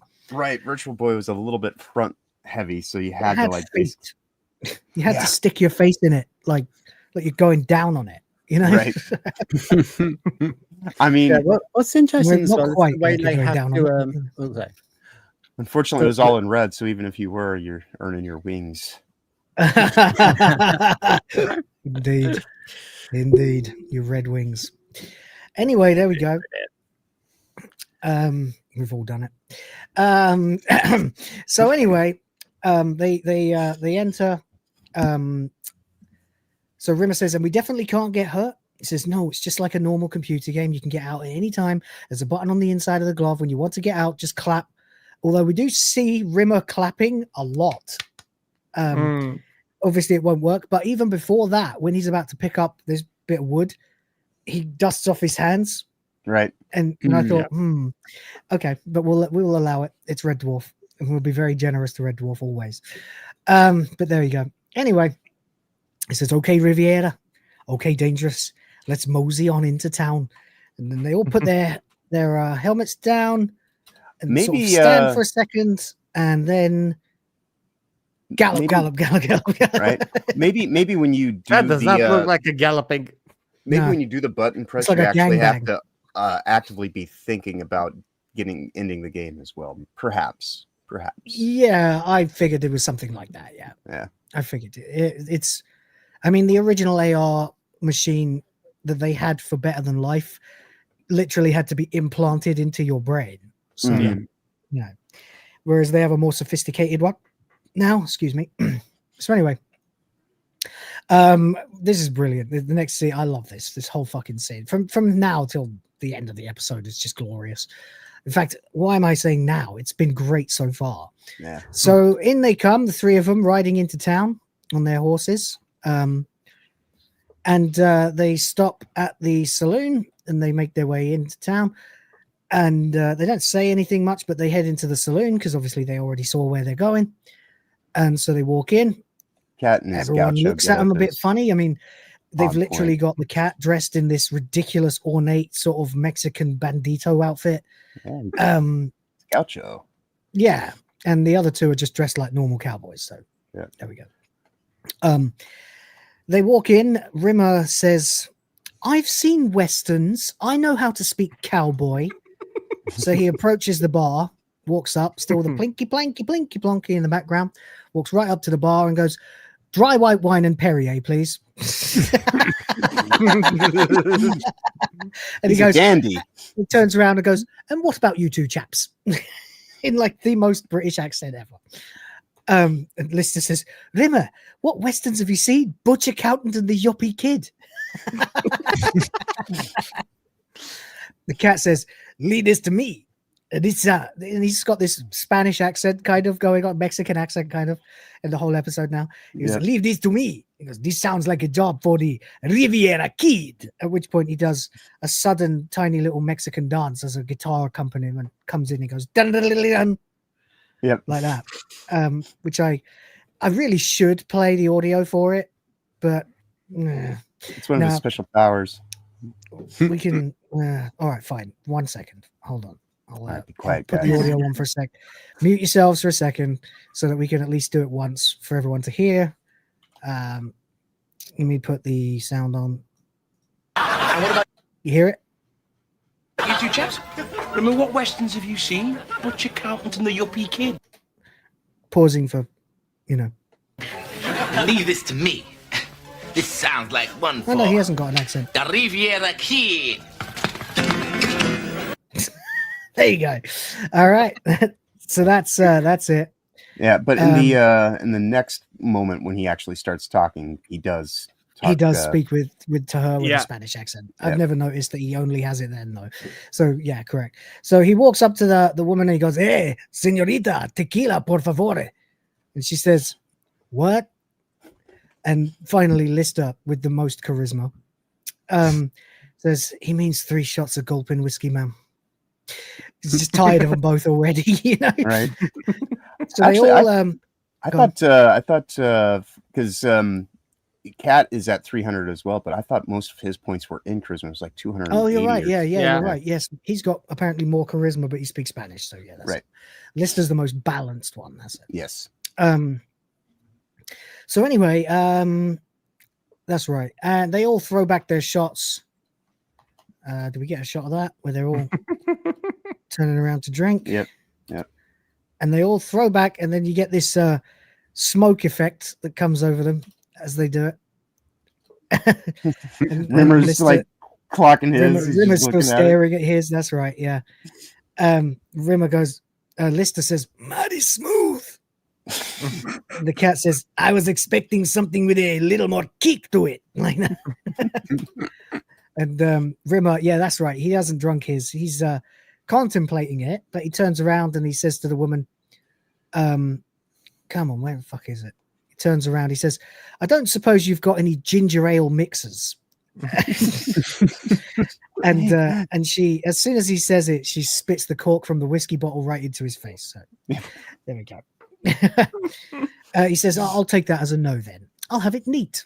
So he downs it, gulps. Of course, that's why he hadn't drunk it yet. Immediately, he feels sick, so he runs across the room and pukes into a hat that's been put on the table, and it's being used as the pot in this card game. The music stops. Everyone stops. The owner of the hat stands up. This big fucker, Bear Strangler McGee. And it's funny, actually, because I once invented a giant Scotsman character as a wrestler called Dangerous Rick McDervish, and I feel like I based him on this. And now that I'm seeing it again, he was a bear wrestler too. So yeah, right. It was I had a catchphrase. It was I'm bear wrestling dangerous wreck. Then he fuck with me or I'll cut off your dick. Like that. Nice. And I recorded it and played it at the start of his theme song back when you could have your own music on PS3. Yep. Yeah, so that was part of his entrance music as he'd come down the ramp. Better times. Anyway, there we go. Bear Strangler McGee says, man beans up in the head of Bear Strangler McGee is either mighty brave or mighty stupid. Which are you, boy? And Rimmer says, sorry, what were the choices again? Lister approaches, says, you'll have to forgive our friend. He's a couple of gunmen short of a posse. And so they give him some money, apparently, which they seem to have. He says, that pays for the hat. What about the insults?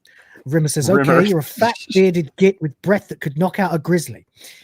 So, which I've never heard that line before. I had no idea what he said until right then when I read it, because the laugh is so loud. Right. That you can't really make it out. Lister shoves the rest of the money into the hat. He says, take the lot, man. Rimmer, what is wrong with you? He says, relax. You said yourself, Lister, no one can hurt us. Besides, you're forgetting. I'm Dangerous Dan McGrew, bare fist fighter extraordinaire. And so there we go. And he seems to have put on like an accent there. And it appears to be a little bit like when Chris Barry used to do his Ronald Reagan impression when he was on Spitting Image. So there's that. Anyway, now at last, Crichton enters the room. Excuse me, sorry. And thank you. And walks straight past him. Doesn't know who they are. Says, here, Lola. All my valuables are in this here box. You can have it all for one bottle of mind rotter. She says, you're trading in your shooting irons? Says, no use to me. I got the shakes so bad I'm like a couple of porcupines on their wedding night. She says, carrots? Says, I'm throwing in my mule, Dignity. His mule's called Dignity. Rimmer goes, Mr. Sad Git or what?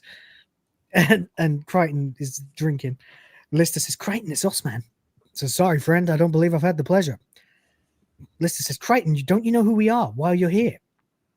It says, you're fighting an electronic virus. You're supposed to create a Dove program, some sort of software antidote to wipe it out. He says, I'll drink to that. He says, listen to him, Poochhead. The virus is winning, the cat. Cat says, he says, you got to get your head together and stop fighting. And then there's a sudden crack of the whip as Jimmy has somehow managed to snare the fucking whiskey bottle. And he's grabbed it off him using this whip, and he dangles it off it before him. He says, want a drink, Sheriff? Why don't you come and take one? And he goes, no, Jimmy, there's no need to be going making me look foolish. He goes, come on, Sheriff, jump. You can get higher than that. And then Lister walks forward. He says, leave him alone. He says, just having a little fun, Mr. Swanky Pants. He says, the name's Brett Riverboat, Knife Man. He says, let's see how good you are. Throws a knife, and it splits the whip, and Crichton barely catches the whiskey bottle, which has lost about half its contents. So he stares at it, really not happy at all at how empty it now is. He throws another knife, pins his other arm, and then finally picks up a knife off a platter with an apple on it and flicks the apple into his mouth. So, there you go. Jimmy spits out the apple and says, son of a... And he goes, Frank, Luke, line his lungs with lead. So these two gunmen step forward, and here comes the cat. Walks forward. He goes, who in the heck are you? He goes, they call me the Kid, the Riviera Kid. And then, of course, so he goes, well, Riviera Kid, let's see if your shooting is as fancy as your dancing. And so Frank, and apparently his name is Nuke, not Luke, they stand and they both shoot at different times. And then in slow motion, the cat whips out his arms and shoots, and you see the ricochet. He has literally shot the bullets out of their guns out of the air and onto the floor. It's so fucking crazy that he could do that. And it's so insane that Jimmy literally narrates it for you in case the audience didn't understand what the fuck just happened. He goes, he shot the damn bullets out of the air. Like that. This to Jimmy Stewart now. Apparently. Right. There's a Gettysburg Museum where that actually did happen, where they found a bullet struck by another bullet. Yeah. That has to have been a fluke. No one could be that good. No, I'm just assuming without just bullet time in the Matrix, no chance. Right. But yeah, there is actually a bullet that is that hit another bullet. Right. So anyway, there we go. Now Crichton says, well, it's been mighty dandy meeting you boys, but if I'm not out of here by sunup, the buzzards will be fighting the lizards for my gizzards. So he plans to make a runner. Lister says if he leaves town with dead, stop him. They try to stop him, but the whole bar erupts into a big fucking ruckus, and they all end up in a fight. Rimmer, for the first time ever and the last, puts his bare fist fighting skills to the test and kicks the shit out of all of them, finally throwing a guy over the bar. Classic Western trope there, before he claps his hands. So I guess, yeah, he must be able to do that. And then he says, the stupidest fucking thing you could say after doing something as badass as that. He goes, marvelous, and walks out. Marvelous. Which, I mean, it's either stupid or cocky as fuck, so. Yeah. There we go. Furious Dan for $2. You know what? I'll read it after the episode because otherwise I will forget. So let us get through the episode and then I'll deal with that. Thank you, Dan. And the rest of you guys, help us, please. Fill up the bar. It's does mean a lot, especially if a storm destroys the city I live in and I can't stream for a week. So thank you. Indeed. Griff. Gotta be done. Storm grift. I mean, hey, it could happen. That's right. For a rainy day. Fund. Yeah. For literally a rainy day. Or maybe I should change it to the rainy day fund. Yes. Yeah. But there we go. Anyway, so they've run out after Crichton, but he's literally legging it for the town's edge for the "you are now leaving existence" sign. And I'm trying to get a shot of him running away, but doesn't matter anyway. Cat shouts, "Hey, buddy!" Rimmer shouts, "Hold it!" Lister shouts, "You gotta stay!" Cat stops him and goes, "This is a job for the Riviera Kid!" And you get a really quick, hurried dun-dun-dun-dun, as he does it really fast, dun-dun-dun-dun, like that. And then he pulls out his gun and then, like, fucking with his hand palm over the hammer style, shoots one bullet that proceeds to bounce off this pot. Ping! Then they look to the left, bounces off this. What is that? I know. That looks like a press. Yeah. For bringing out that's bugs, like close press, yeah. Bounces off that. Bounces off this random thing that's hanging. And then finally, bonk, hits the sign, which comes down and hits Crichton. Brilliant. Absolutely brilliant. Just literally goes ding, dong, boom, bat, plonk. Oh, that thing, the close pressing, I think it's called a mangle. Oh, Noel said it in chat already. Yeah, mangle. Yeah. Yes, a mangle. That's what they're called. Yep. I did actually think of that before I saw chat, by the way. That's fine. No one thought any less of you if you didn't. Anyway, so they catch him, and here he is. They've managed to get hold of Crichton now. And as they drag him away, he goes, "But boys, you don't understand. I've got to leave. Look, it's 10 to death." And Lister's like, "Okay, we got 10 minutes to sober him up and get him into shape. Come on." So they've got him in the sheriff's office downstairs in the basement, looks like. And he's sitting there eating this. And he goes, "Sir, I just can't eat any more raw coffee." And he goes, "2 more bowls." Which I think that's "But just I'm great. sober, honest." He goes, "Okay, who are you and why are you here?" He says, "I'm some kind of robot who's fighting this virus, and none of this exists. It's all in a fever except for you guys who really do exist, only you're not really here. You're really on some spaceship in the future. Hell, if that's got to make sense, I don't want to be sober." It's quite the existential crisis to find yourself in. Yeah, exactly. Cat comes in, says, he goes, "Wait, something's coming back now." He looks at Lister. He says, "Oh, no, sorry, before that." The cat's here and he says he's got his guns back. That's right. He says, look at the handles. They got little doves carved on them. And check this. There's no place for the bullets to go. And Lister says, this is it, Crichton. The answer's in these guns somehow. Dove program.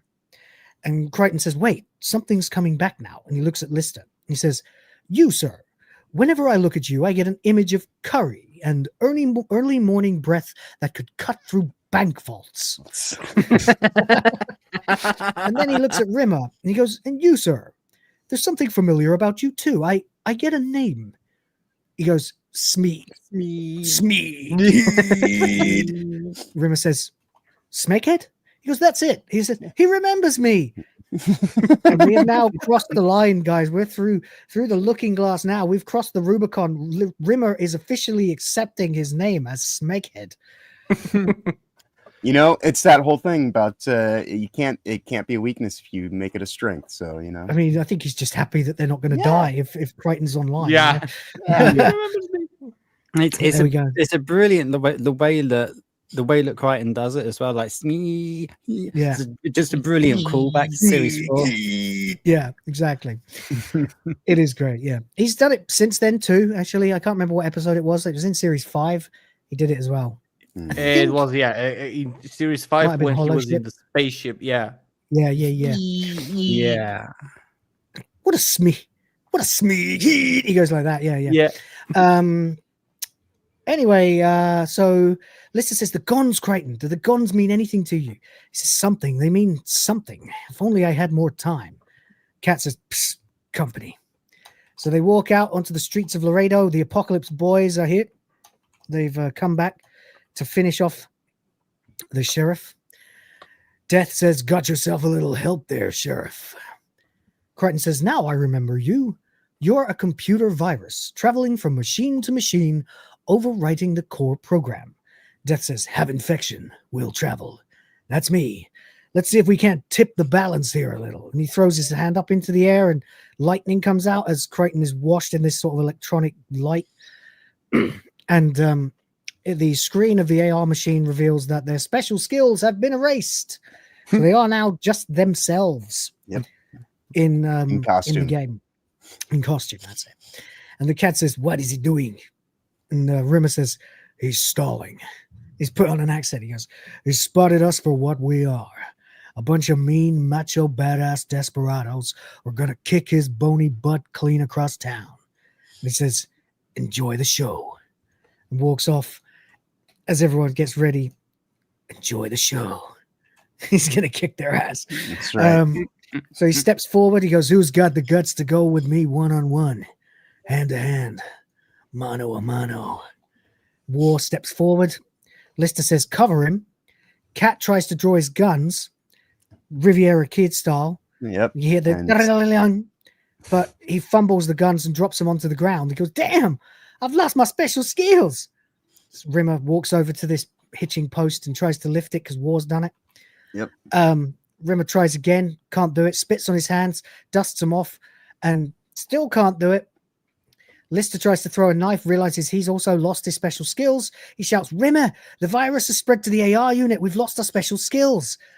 Rimmer realizes immediately and drops the bravado as well. He goes, Mr. War, it would appear that due to circumstances completely beyond my control, there's been a bit of a cock-up in the bravado department. And then he gets belted on the head with the wooden hitching post, just clunk. It's all very much like Legion again. Because I may indeed have come across as being more brave than in fact I am, as he gets hit over the head again. Lister shouts, exit, and they try to leave the game. Oh, fuck, have I lost it? No, I haven't. It's fine. So he tells him, exit the game, clap your hands. So Rimmer tries to exit the game by clapping his hands and nothing happens. So he begins trying to turn his clapping into like a castanet dance. Right. As War just looks completely bemused and befuddled. And so he does it a little bit more. This strange little castanet dance. He looks behind him. And War's like, what the fuck? War's like, what the shit? Like, what the hell's going on? You know? So there we go. Lister's like, we're sealed in. Cat says, get the helmets off. Rimmer tries to take his helmet off. He's like, it won't move. Lister says to Cat, the back. The cat manages to get one of his gloves off and then one of the legs and becomes totally paralyzed down his left-hand side. As Rimmer points out, brilliant. Now you're paralyzed completely down your left-hand side. Anyway, somehow the cat manages to wrench Lister's helmet off. As Lister's shouting, "Oh, me nose! You're pulling me nose off!" And then he manages to get it off as Lister vanishes from the game back into reality and starts taking the other two's gear off. The cat vanishes. Rimmer's left all on his own as they walk towards him with knives. And they say, "We're going to cut you up so small the worms aren't even going to have to chew." He goes, "You can't frighten me. I'm a coward. I'm always scared." And then he shouts, "Lister!" and disappears. So that's it. They're fucked. They can't get back in now. Although there's no thing that nothing that says they couldn't possibly have just booted the game up again. Yeah, maybe it's because it's the AR machine. Virus. It might be the virus. I guess it's the machine, not the game. Yeah. So fair enough. Yeah. Okay. So anyway, that's it. Now they know that Crichton's on his own. Death says, "Well, Sheriff, now it's just little old you." Crichton says, "I'm not afraid, Mr. Death, sir. I believe my friends have bought me enough time to complete the antidote program. Now, if you'll forgive the rather confrontational imperative, go for your guns, you scum-sucking mollusks." And that's the line from the other episode from Sirens that he was going to say. They all open fire, and he takes all the bullets straight to the chest, staggers, whips out his guns, and they turn into doves, which he flings at the Apocalypse brothers as the... Whoa, I've missed it. Where is it? They all get hit by the doves and disappear. So it's worked. They've saved the day. Crichton wakes up and they come out of the dream only to realize they've got about 2 minutes. So Lister shouts, 2 minutes to impact. Come on. Rimmer says, "How long will it take?" Crichton says as they get to the cockpit. He says, "How long will it take?" He goes, "Just a few seconds." Crichton says, "How long to impact?" Rimmer says, "Just a few seconds." Crichton says, "Loading it up. It's going into the navicomp." Rimmer says, 8 seconds. 7. Nearly there. Cat says, 5, 4, 3, 2. And Lister shouts, "We're not going to make it." And you see, of course, classic Western ending. They plunge into the lava. Really cleverly done, by the way, using gelatin and stuff. And then a gap with Starbug going beneath the table and then like a fire effect coming up that they triggered at the same time. And it looks like it went straight in there. Yeah. It's very clever. Anyway, there you go. They've sunk into the lava. Starbug crashes into the lava and disappears. Silence. A few bubbles of lava. You see the molten slag on the top of it.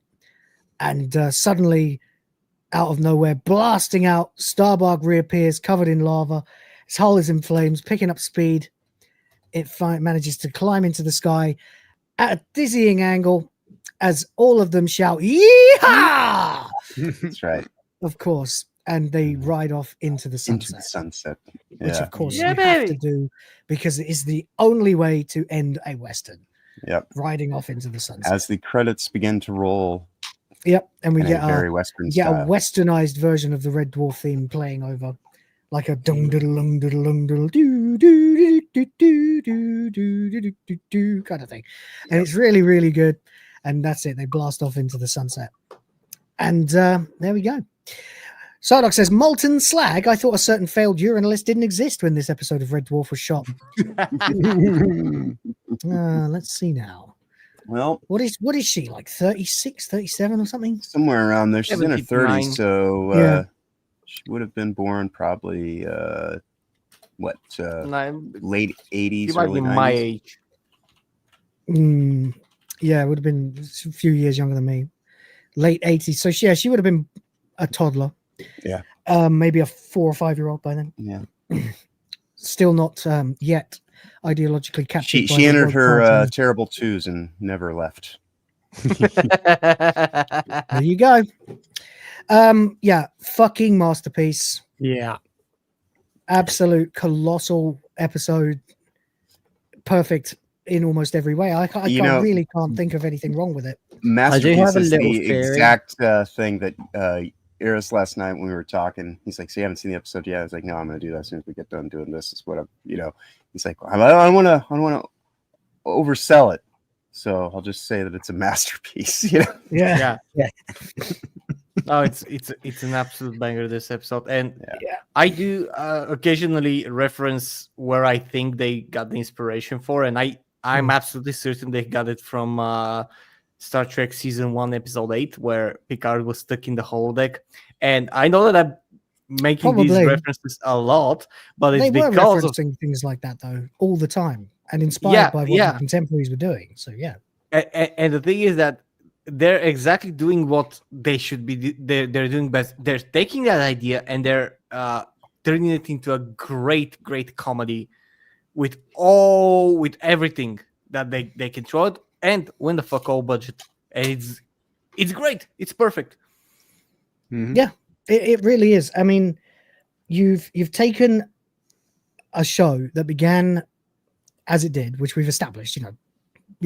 Bob porridge in space, prison in space, two guys on their bunks arguing in space, and you've turned it into a sci-fi contemporary / sort of horror at times / comedy, and then you've turned that into a western. Right. Yep. In the space of 30 minutes, set up everything that if this was the first episode someone's ever seen, you'd know everything there is to know about the characters within about 10 minutes. You'd understand the technology of the AR simulation. You understand what it can do because Lister's using it to fuck some pixels. You understand the limitations that are and aren't on it. Yeah. You've laughed the entire way through. You've had a dirty joke, and that whole thing is brand new to the series, apart from Better Than Life. Right. Yeah. And you've done effectively a micro version of what the main plot will be for the other 20 minutes.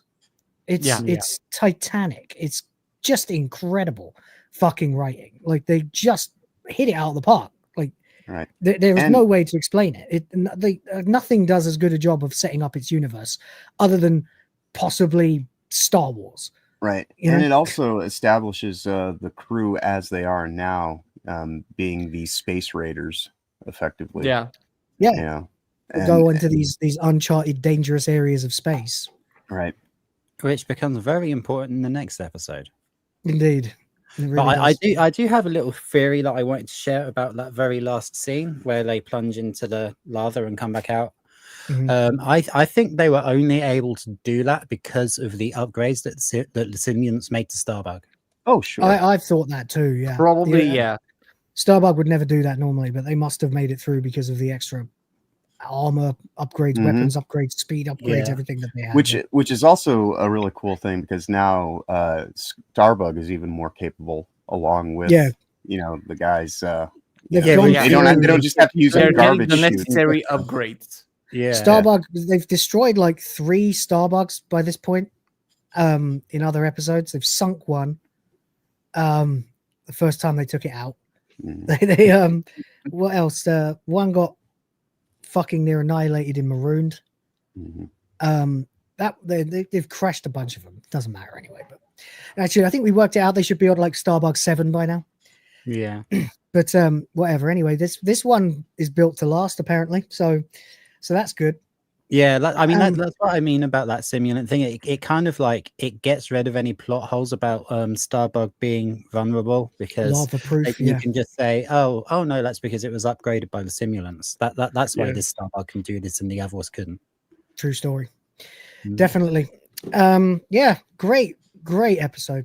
I don't know, like I can't go on enough about it really. It is just the thing is it's really difficult for me to review because I have seen it so many times. I had to like actually stop and think about it. Things don't just come to me naturally because it's like talking to your parents, like I've seen this so often. I'm so familiar with it that it's just Gunmen of the Apocalypse when I watch it. So I actually had to really try to analyze it, probably more than any other episode we've done. So there you go. But John, what did you think? Oh, I enjoyed it. I mean, like I said, the way that it reinforces elements that have been in play and the subtle callbacks to things, and just kind of establishing where the characters are at this point, so that you can understand that there has been a certain amount of growth. And if this were your first episode that you've seen, it would give you a very good indication as to what this show is, but also still has something there about how this is something that's been built upon. It's very, very, very tight, concise writing that just is able to deliver everything it needs to, as it needs to.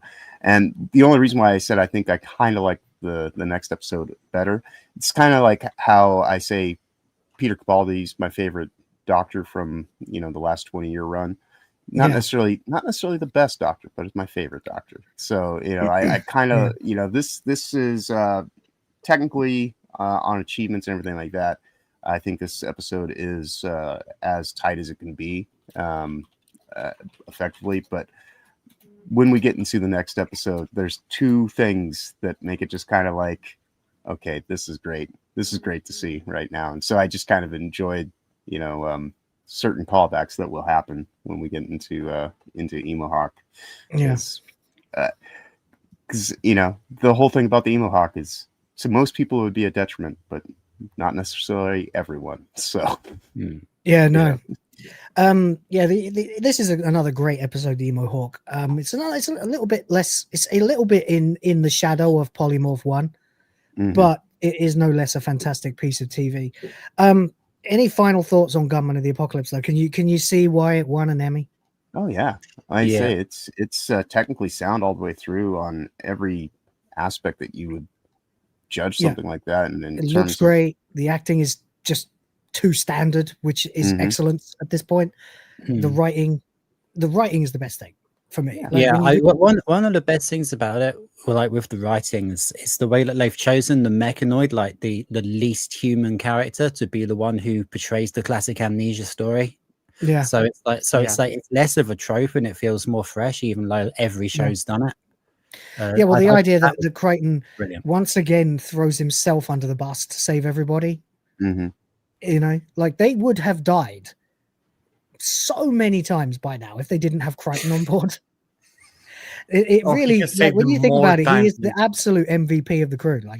Without him, his knowledge of how to use the fucking technologies on the ship, his ability to get on with the psi scan, his exposition dumping, the fact that he's the best thing that ever happened to them. The Red Dwarf crew from season 1 and 2 would have died in almost every situation that happened to them since series 3 began. He is and he's also kind of, in some ways, he's more human than human, because he is very principled and very much so. Because and it may be because of his program, but he even has the ability to augment his programming because of his time with these dirty, dingy dudes in space. Yeah, well, he's broken his programming a long time ago now, so he can be much better. The original series 3 Crichton would have had no fucking chance in this scenario. Right. Oh yeah. Right. They've all been upgraded through probably because he's able to break his programming, that he was able to break the dream. Right. Yeah. That's a theory you could run with that I wouldn't oppose. It's called character development. Yeah, and but it also constantly with it as well. Right, but it also took him encountering the boys in because he's been infected with the virus to some degree, and then they just amped it up to get rid of the skills. But he goes in and he's kind of like just beats its ass. Yeah, it's great. But they have to throw themselves. To be fair, this is actually an example of them sacrificing themselves to save him. Yeah, and that's what I mean. It's like right. And so they are actually a full knit unit. Yeah, they are the boys. Yeah, that's right. Yeah. And they're so much better. It's like they are all able to display their strengths and suppress their weaknesses when they're actually working together as a unit. They didn't come here looking for trouble. They just came to do the Red Dwarf shuffle. Yeah, fantastic episode. Probably the best. Indeed. It's kind of hard to argue. it certainly is on the same level with the best that we have, but it's hard to argue that if the writing is so tight that from that standpoint alone, it probably is the best episode. There's not a dead second in this episode. Yeah, 'cause sometimes they'll have like a really good thing going, and we've said it before. It's like, oh, this could have easily been like a 2-part thing, just to kind of make it a little bit more fleshed out and make some of those elements. But this, all of it, even the shot of riding off into the sunset is poetically like perfect. They didn't miss a trick. Masterpiece. And the Vindaloos are vindicated. Oh god, and we got the Vindaloovians as well. Yeah, fuck. Right. Yeah. I wrote in the private. I sent some propaganda material in the. Yeah, I just had to look at it. That's why I burst out laughing. I really that's think with you free. that. By the way, I'm afraid if I got access to Sora or something like that, what's going to happen? Oh wow, that's really good. Did you make that? You made it with Grok? That's Grok. That's fantastic. Grok. And it actually has audio, and it says what I wanted to say. It's amazing. Yeah, it's a video. Oh my god, this is amazing. How do I get really funny? I gotta show you. I gotta show chat this. This is fucking excellent. That's free. That's free AI. This is weird and scary Mm-hmm. I know. It's crazy what you can do with it. Hang on. Let me share this on the screen for a second for the folks in the chat. You got love this. This is an advanced model. It's got eyelids. Is it? Well, we'll have to get rid of them. But okay, hold on. We'll have to mute, I think. Yeah. Because I've got to. I don't think I can open it in a tab. I'd have to. No, it's going to have to be the whole screen, the window anyway. So here we go. The Vindaloo Empire will prevail. The Vindaloo Empire will prevail. He's got eyelids. I don't know. If I ever get access to Sora, this is going to be so much better. Like, this was the first prompt that it popped out in Grok. Imagine. Like, that is crazy. It is crazy. I'm perpetually more mortified and amazed by yeah. So am I, man. I mean, that's how I make these videos for people when they fill up the red bar. That's right. That's right. So there we go. And just that's something. This was made from the only one of the two. Yeah.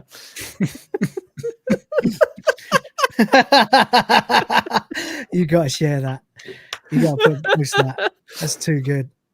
It's so good. So you know, this is from one of the two images available of the actual Vindaloovian on Google.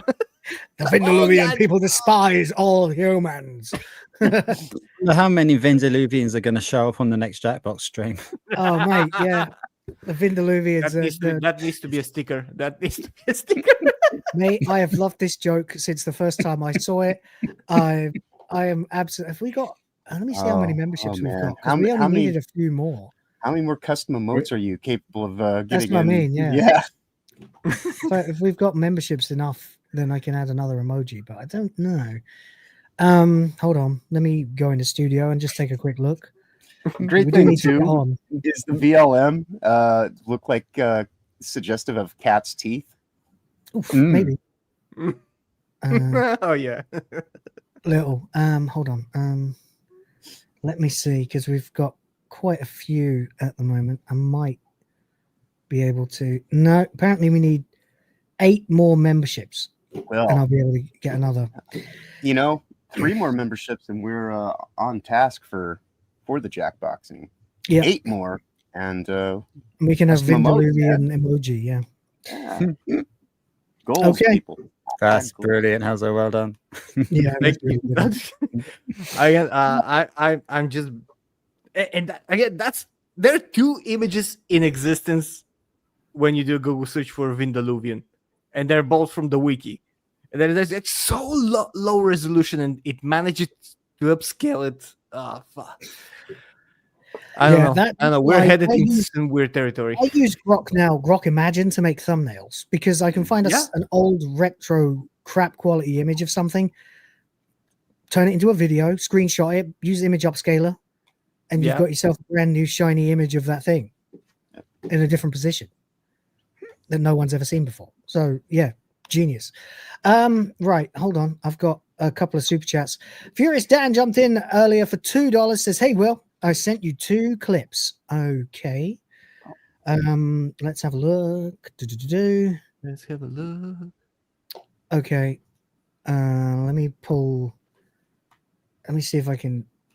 I've got to do it in the tab. It's difficult. Hold on a minute. Let me see what I can do. To try and make it big enough that I'm not going to reveal private You said messages. you needed 8 memberships for a new sticker, right? Yes. Okay. We're covered then. Are we? We are. It has been achieved. Okay. The Vindoluvian Empire will prevail. That's right. Yes, the fans won't let it down, man. Oh, Vindaluvia! I'm gonna get a fake eye, and if I can do the acrobatics next stream, I'm gonna appear like that. Turn the camera Just upside turn your down. camera upside down, and yeah. I don't know. Let me see if Vindoluvian stream. Let me see if it's registered it already. Oh no! Apparently, we need another one. What? Another? We need apparently more members. That's fucking stupid. Why did it say we only needed that? Apparently, we already went past that tier once before, so that's why. But don't worry. I just remembered I have already got a space I can repopulate. Now I feel really bad because these guys just gifted fucking memberships. Yeah, that just means the Jackbox is happening. Well, Jackbox Plus. I mean, we don't waste them; they go into a new bar. Indeed. But thank you, you guys, you fucking legends. Let me see what I can do. Indeed. And reset your Jackbox meter to to 7. Vindoluvian. All right, there we go. I don't know if I this way because I'm gonna have to send it through a converter first because it automatically comes out as JPEG large, which is very annoying. I think I can convert it. I'll just do this while we're doing other things. But in the meantime, let me. That's the reason why I always have people send me stuff in Discord when I'm on streams because it's easy to pull up stuff in Discord through a tab. Almost easier than it's far easier than doing with X. X is a pain in the ass, yeah. But anyway, whatever. We've got Furious Dan shared this. Just making sure I'm not sharing anything else. Okay. Yeah, that's okay. Let's watch. Oh, I wonder. You think you can stop me? Try it.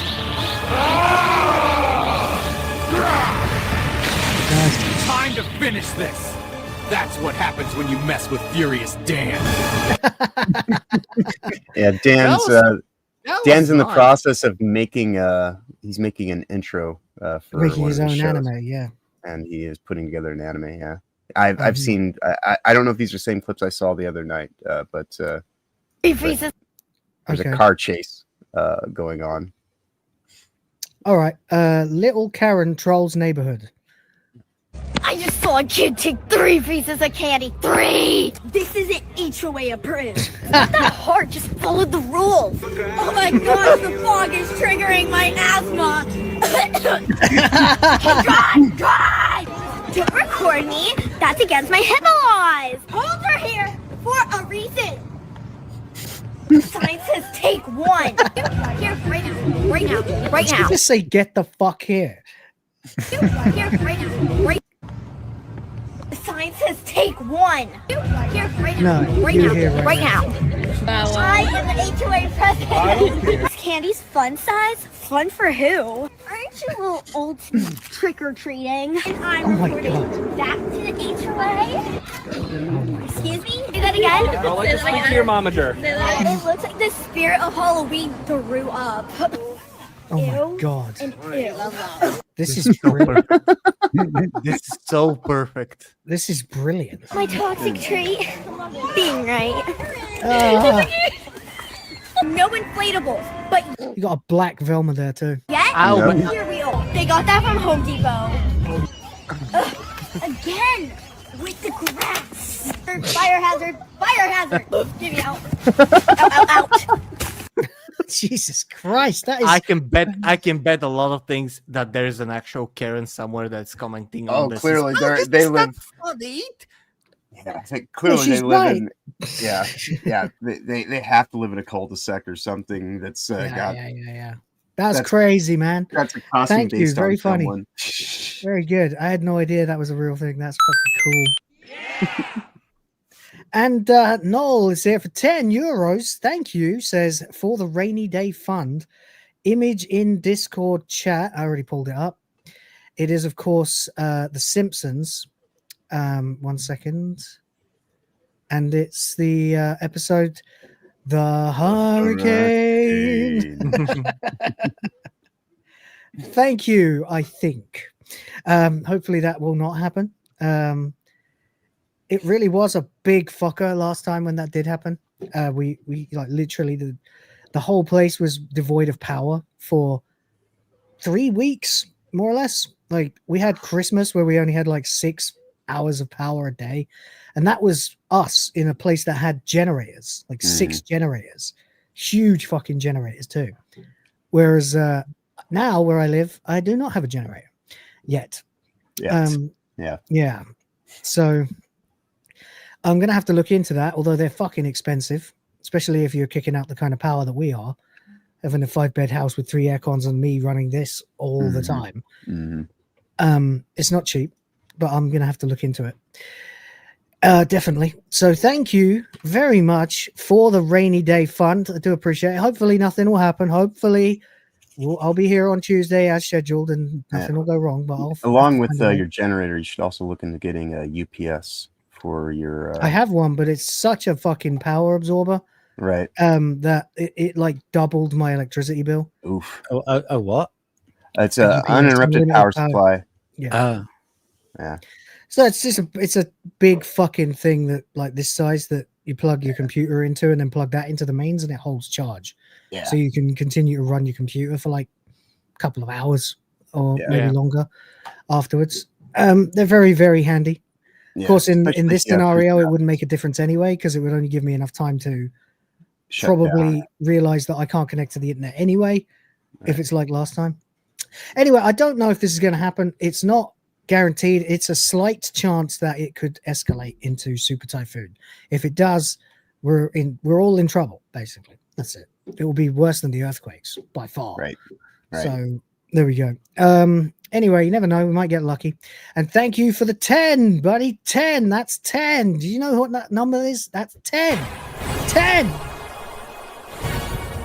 10. You go. Drop it.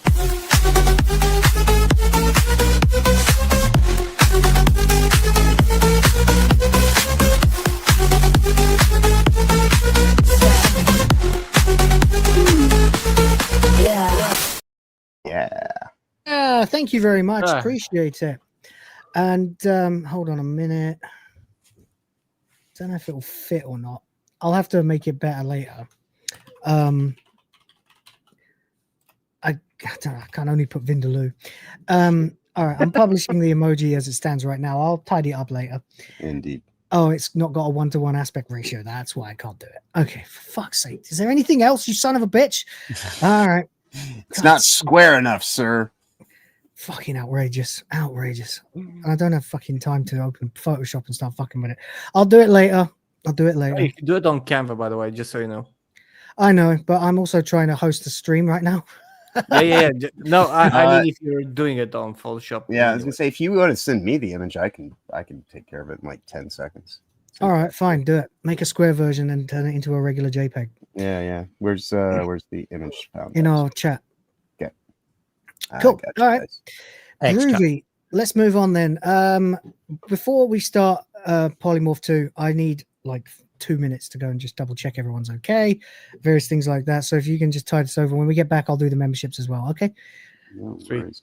Cheers. All right. Well, I will let you guys have a little bit of banter because I'm gonna open up my photo editor and get this knocked out. I'm using Canva these days mostly. Yeah. Cheers Unless- for putting me on for that. I've been using that for my thumbnails. It's made it a lot easier. Canva is being, especially the paid version of Canva, has many things, and now it's introducing AI as well. I still use GIMP for a lot of stuff because it is free. Oh, GIMP, yeah. I'm using the free version of Canva. Yeah. Yeah, I'm also using like for thumbnails and stuff But like that. with I'm free using AI Grok Imagine and free AI. and free Canva, but I got a trial version of Canva like premium, and it was nice. It had some nice stuff. And I did, while I have my GIMP editor open, I actually am I found a higher res image of the Red Dwarf ring. So I am still, I do plan on having this TARDIS logo finished soon. I just have to find a good Red Dwarf R that's in the same font as the D's, and then I just have to finish reconstructing the loop, which I found a good way to go about doing that by using the loop on itself, and then I just invert the color on a new layer. So that will be coming soon, but I only mention it because I actually literally have been working on it this evening. So I got that on its way, but let me fix this real quick and we'll get it back to Will. But yeah, no, GIMP 3.0 is totally free. It's got some issues in some ways where it's easier to do some stuff and things are a little bit more Photoshop like, but it definitely works for what I need it for. I just saw 2 cat ears just appear at the bottom of Hell's screen. Like, yeah, like he has been here all day. He was very disrupted during my Silk Tongue stream. Actually, I died a couple of times because of the cats. Well, it was all cool. It brings the attention. Fucking hell, man! I need to get in some better shape. I'm out of breath. That's what I get for running up the stairs. Image canvas. All right. 1 second before we do anything else. Let me update the bar because we are now at what +7 on another bar. So, so there we go. All right. Boom, boom. Okay, UF Omega gifted 5 Will of the Fans memberships. Thank you very much. Let's go, Griff Force! Doing it for the princesses!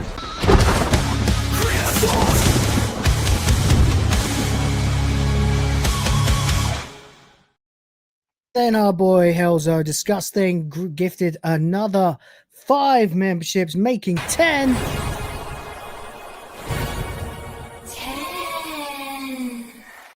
There's one thing you better know, and that is, I love all of y'all. Listen, can I explain something to you about being a daddy? Don't try to frighten us with your devotion. Daddy is the breadwinner. You dig what I'm saying? And if you don't win that bread, it just don't come around. Right, thank you very much, everybody. So yes, we will be able to do a Jackbox, but I think since this stream is going so long, we may have to do it tomorrow. Yeah, which is fine. I am certainly free on a Monday. So. Yeah, Mondays are fairly dead anyway for interaction and stuff like this. So it's usually a good day for just spamming out some content, and then we have time to do a longer Jackbox stream. So I hope that's okay with everybody. Please do continue to fill the bar. We much appreciate that. Furious Dan for $2 says, hey Will, next time I'll send you videos on Discord. Yeah, just DM them to me. It is actually a lot easier to play them because I can just open them in a tab, and then the sound comes in. We don't have to mute. There's a million things. Not that you're to know though, buddy, and I do appreciate you dropping another $2 just to tell me that. Yeah. Thank you very much. All right, ladies and gentlemen, let's crack on. We have got to get through Emohawk Polymorph II, which is the first official sequel episode we've really had, although technically you could argue that the curry monster in DNA was kind of the sequel to Polymorph, but that's not the way they see it. This is Polymorph 2. So let's get it up on the screen, and we can continue with the fucking lols. What size do you get image wise? It doesn't matter. Fairly small. Square. Is what she didn't say. Giggity, let's have sex. Anyway, there we go. Quagmire, I know, right? Okay. So we open once as usual, this time on a model shot of Starbug on their usual mission.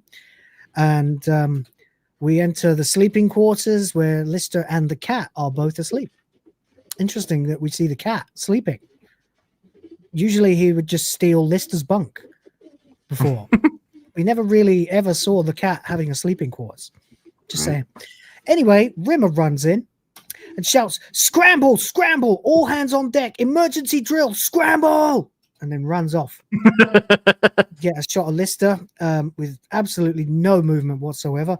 Rimmer walks back in and says, "Perhaps you didn't catch that. I said scramble!" And Lister goes, "Oh yeah, that'll be great with bacon and beans, man." And, and goes back to sleep. Squared off. It is in there. Should be square now. 5 by 512. I'll try to find a second to add that in a moment. Yep. Lister, yeah. So he says he wants scramble, yeah, with bacon and beans. Yeah. Sounds look at us getting it done like a unit. Voice the feds. That's it, baby. All right. Rimmer says, "Look, Starbug is a blazing inferno. The engine room is waist deep in rocket fuel, and we're being attacked off the starboard bow by an unidentified craft." And the cat suddenly springs up. Not Lister there. Oh, I think I've shot past it. Doesn't matter. There we go. Cat says, "Really?" All that for just really. Fucking hell, Will. He says, "No, of course not really. It's a drill. We're pretending that Starbug is on fire and under attack." And Lister goes, "No pretending to scramble, man." Sort of goes like this. As he goes, right. Which is not what you'd expect a cat to do. Yeah. Well, to be fair, I can totally relate to that. I am the worst trying to wake up. Trying to wake me up is not fun. And especially the last month or so when we now have 2 nocturnal babies. And even with the revelation that my dad's jazz band will put youngest to sleep, she still only sleeps when she likes, which means she's up between about 4 and 6 in the morning. Which means I end up sleeping all day, which has been fucking me up. But there we go. Anyway, Rimmer says, "Look, you've got 30 seconds to get out of bed or I'm declaring you officially dead." He leaves the room. Lister says, "Good, then we can rest in peace." Meanwhile, in the cockpit where the red alert bulb has apparently been changed. It just hasn't been changed back to blue yet. No, well, they are in an emergency drill. Right. Rimmer and Crichton are at the controls. A red alert sign is flashing in the background as Lister and the cat saunter in at their own pace. And he's sort of sighing and pulling himself together as he gets into the co-pilot's chair. Cat gets into the pilot's chair. And Rimmer says, "Congratulations, scrambling in a red alert situation, a new record time, 1 hour, 17 minutes and 39 seconds. And Lister says, "Hey, not bad. And I bet we could get it down to 1:16 if we cut out that 4th round of toast." I thought they were starving. I thought they didn't have any food. Oh, well, whatever. Rimmer says, "You think I'm a petty-minded, bureaucratic nincompoop who delights," as Crichton nods along, by the way, "in enforcing pernickety regulations because he gets some sort of perverse pleasure from it. And in many ways, you're absolutely damn right. But that doesn't alter the fact that the only way we're going to track down Red Dwarf and get through this is with a sense of discipline, a sense of purpose, and wherever possible, a sensible haircut." Right. and there's like, oh yeah, I remember this one. There's 2 things to note though, is that Rimmer does at least have some degree of humility about himself now, and being a top ass. He knows who he is now, really. And there's no way you could go on pretending to be anything other than that. Yeah. And go He remembers me. Right? I mean, I'd say that Terraform would have provided him with a very adequate reflection of himself. Yeah. You know, so maybe he's actually had maybe he's gone through enough trauma processing that he's coming through the other side of it now, and he's. I mean, between Justice, Terraform, there was another one, Hollow Ship, fucking the hell, the Inquisitor, and then what was the most recent one? Fuck, try to think now. I can't think of the fucking episodes that we've watched. Well, there was also him when he was the dictator on the Wax Planet. That's it. Yeah, Wax Planet, Demons and Angels, and Back to Reality, of course.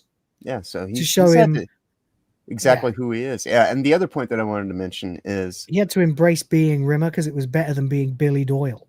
Right. The other point that I want to mention is just I do appreciate that they finally have time for toast when they're not being asked. Would you like some toast? That's a good point. Where's Toaster? Now he's not around, presumably still on Red Dwarf. Now they're eating toast by the rounds of 4 at a time, apparently. For the love of God, Corky Toaster is so felted. That poor little bastard. He's there going, hey, where's everybody gone? I'm on this ship and there's no one around to offer toast. Right. Meanwhile, they're stuffing their faces with toast they had to make themselves. My God. And they now actually have like an appropriate kitchen area that we've seen. We never saw a kitchen before. Yeah, but we will this episode actually. Yes, indeed. Yeah. Toast infidelity. There we go. Right. So there we go. What's that? Yes, Nocturnal Babies, video gamers in training right there. I am getting that. I'm getting that vibe, especially from the younger. She seems to really take after me. In not just appearance, skin tone too. She's white as a sheet. It's the whitest thing I've seen in the Philippines. But also, she's like super interested in all the stuff that moves and does stuff. And she's got that jazz, man. And she falls asleep to loud, raucous, fucking Dixieland. So yeah, New Orleans style upbeat jazz played at like volume 60%. She's. But less than that, and she can't sleep in silence. She can't sleep in the dark. She's me. I can't sleep unless I've got something to point my brain at. Yeah. Right. Literally, like I can't. I either make a playlist at the end of the night, or I find 3-4 hour long documentaries. I've been watching a playlist on this channel called Re-Res, where he just reviews shitty plug and play consoles, and I was quite disappointed to find out that channel has a Blue Sky account, but I've decided for the betterment of my sleeping pattern, I will just ignore that and continue to watch my quite good videos. So there we go. Sardock I bought enough time for Sardock. Someone commenting on the Talkie Toaster for £5, legit currency, says, "Oh no, they're cheating on the Talkie Toaster. The nerve, the audacity. Oh, the scoundrels." I know. Shocking. Every single person that's intelligent, hardworking, ambitious, had dreams and goals, has abandoned England in the last 200 years. Yeah. Next thing you know, they'll be eating scones right in the command room. Yeah, and pronouncing them scones instead of scones too. But there you go. And that's a matter of some debate even in England. But there you go. Thank you very much, Sardock. Appreciate you, buddy. Indeed. And guys, do please help keep filling up the bar. We love it. We'd like to show you some boobies today. I'd like to see some. And there again, John especially would like to see some, so help him make his booby dreams a reality. That's right. Fill the bar. I'm here to get paid to watch tits on the internet. Come on, guys. And Red Dwarf. Indeed. So anyway, there we go. So he wants them to have a sensible haircut, and then we look at two of the least sensible haircuts on the ship. And the lister shakes his head. He says, "I'm going back to bed." Says, "Would it harm you to have hair like mine?" And the cat says, brilliant line. He says, "I have got hair like yours, just not on my head."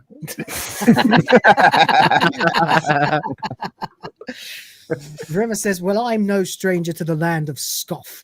Perhaps you'd like to explain to me why it is that every major battle in history has been won by the side with the shortest haircuts." And Crichton says, "Oh, surely not, sir." And he says, Excuse me, says, think about it. Why did the US cavalry beat the Indian nation? Short back and sides versus girly hippie locks. The Cavaliers and the Roundheads 1-0 to the Puddin' Basins. Vietnam, crew cuts on both sides, no score draw. Crichton shakes his head despairingly. He says, oh, for a really world-class psychiatrist. Cat says, check your screens. I'm getting something up my left nostril and it's coming in fast. Crichton says, scans are all negative. At the risk of challenging your olfactory excellence, sir, perhaps a re-smelling is in order. He says, I'm telling you, bud, my nostril hairs are shimmying faster than a grass skirt on a fat Hawaiian hula hoop champion. There's something out there. There's another mockery of another culture, by the way. I used to love being British. Crichton says, scan still dry. Rimmer says, that's it. I'm invoking Space Corps Directive 68250. And Crichton says, 68250? But sir, surely that's impossible without at least one live chicken and a rabbi. He says, forget it. Yes, I was ever born. Go on. Well, why is a directive, a space directive, involving a chicken and a rabbi exist? No idea. I mean, what? And I said the last time, if you have that directive, that means that somewhere something has happened to have that directive be invented. At some point, something had to happen involving a live chicken and a rabbi. Yeah. In space. He says, forget I was ever born. Crichton says, but sir, I'd be very happy to perform the ceremony. I'm just bewildered as to how sacrificing poultry will clear up the screen problem. So there's your answer. They're going to sacrifice a chicken with a rabbi. Okay. Anyway, Lister says, wait a minute. Getting something. Major power surge off the port bow. This is the scene, by the way. This is the sequence where they almost die. Like, this is as close as they've really come to death multiple times now. In the next few minutes. Crichton says, he's right. Some kind of vessel. It appears to be uncloaking. Lister says, he's too damn close. That power surge will toss us around like we're a bead of sweat in an aerobic teacher's butter cleavage. Crichton says, hang on, here it comes. Starbug gets rattled around and rocked by some kind of shockwave. Rimmer says, damage report. Cat says, superficial, navi comes down. Slight rupture in fuel pipe 9, and somehow the pilot's headset has got jammed on the country and western channel. It says, second wave coming. Model shot, we see this thing appear, whatever the fuck it is. They get rattled again. This time they get thrown about. Crichton says, what's he thinking of, warping that close to another vessel? Turns as though looking out of a out of a car window, shouts, damn space hog. Rimmer says, my God, that's a Space Corps external enforcement vehicle. Cat says, what? Lister says, the space filth. So there you go. That obviously the filth is a British slang word for the police, if you didn't know that. Crichton says, a computer-controlled enforcement probe. Cat says, incoming. Voice says, property core space removing and equipment core space damaging, ship's core space of Series A looting with charged formerly RU, which is backwards. It says, you are formally charged with looting a series of Space Corps ships, damaging Space Corps equipment and removing Space Corps property.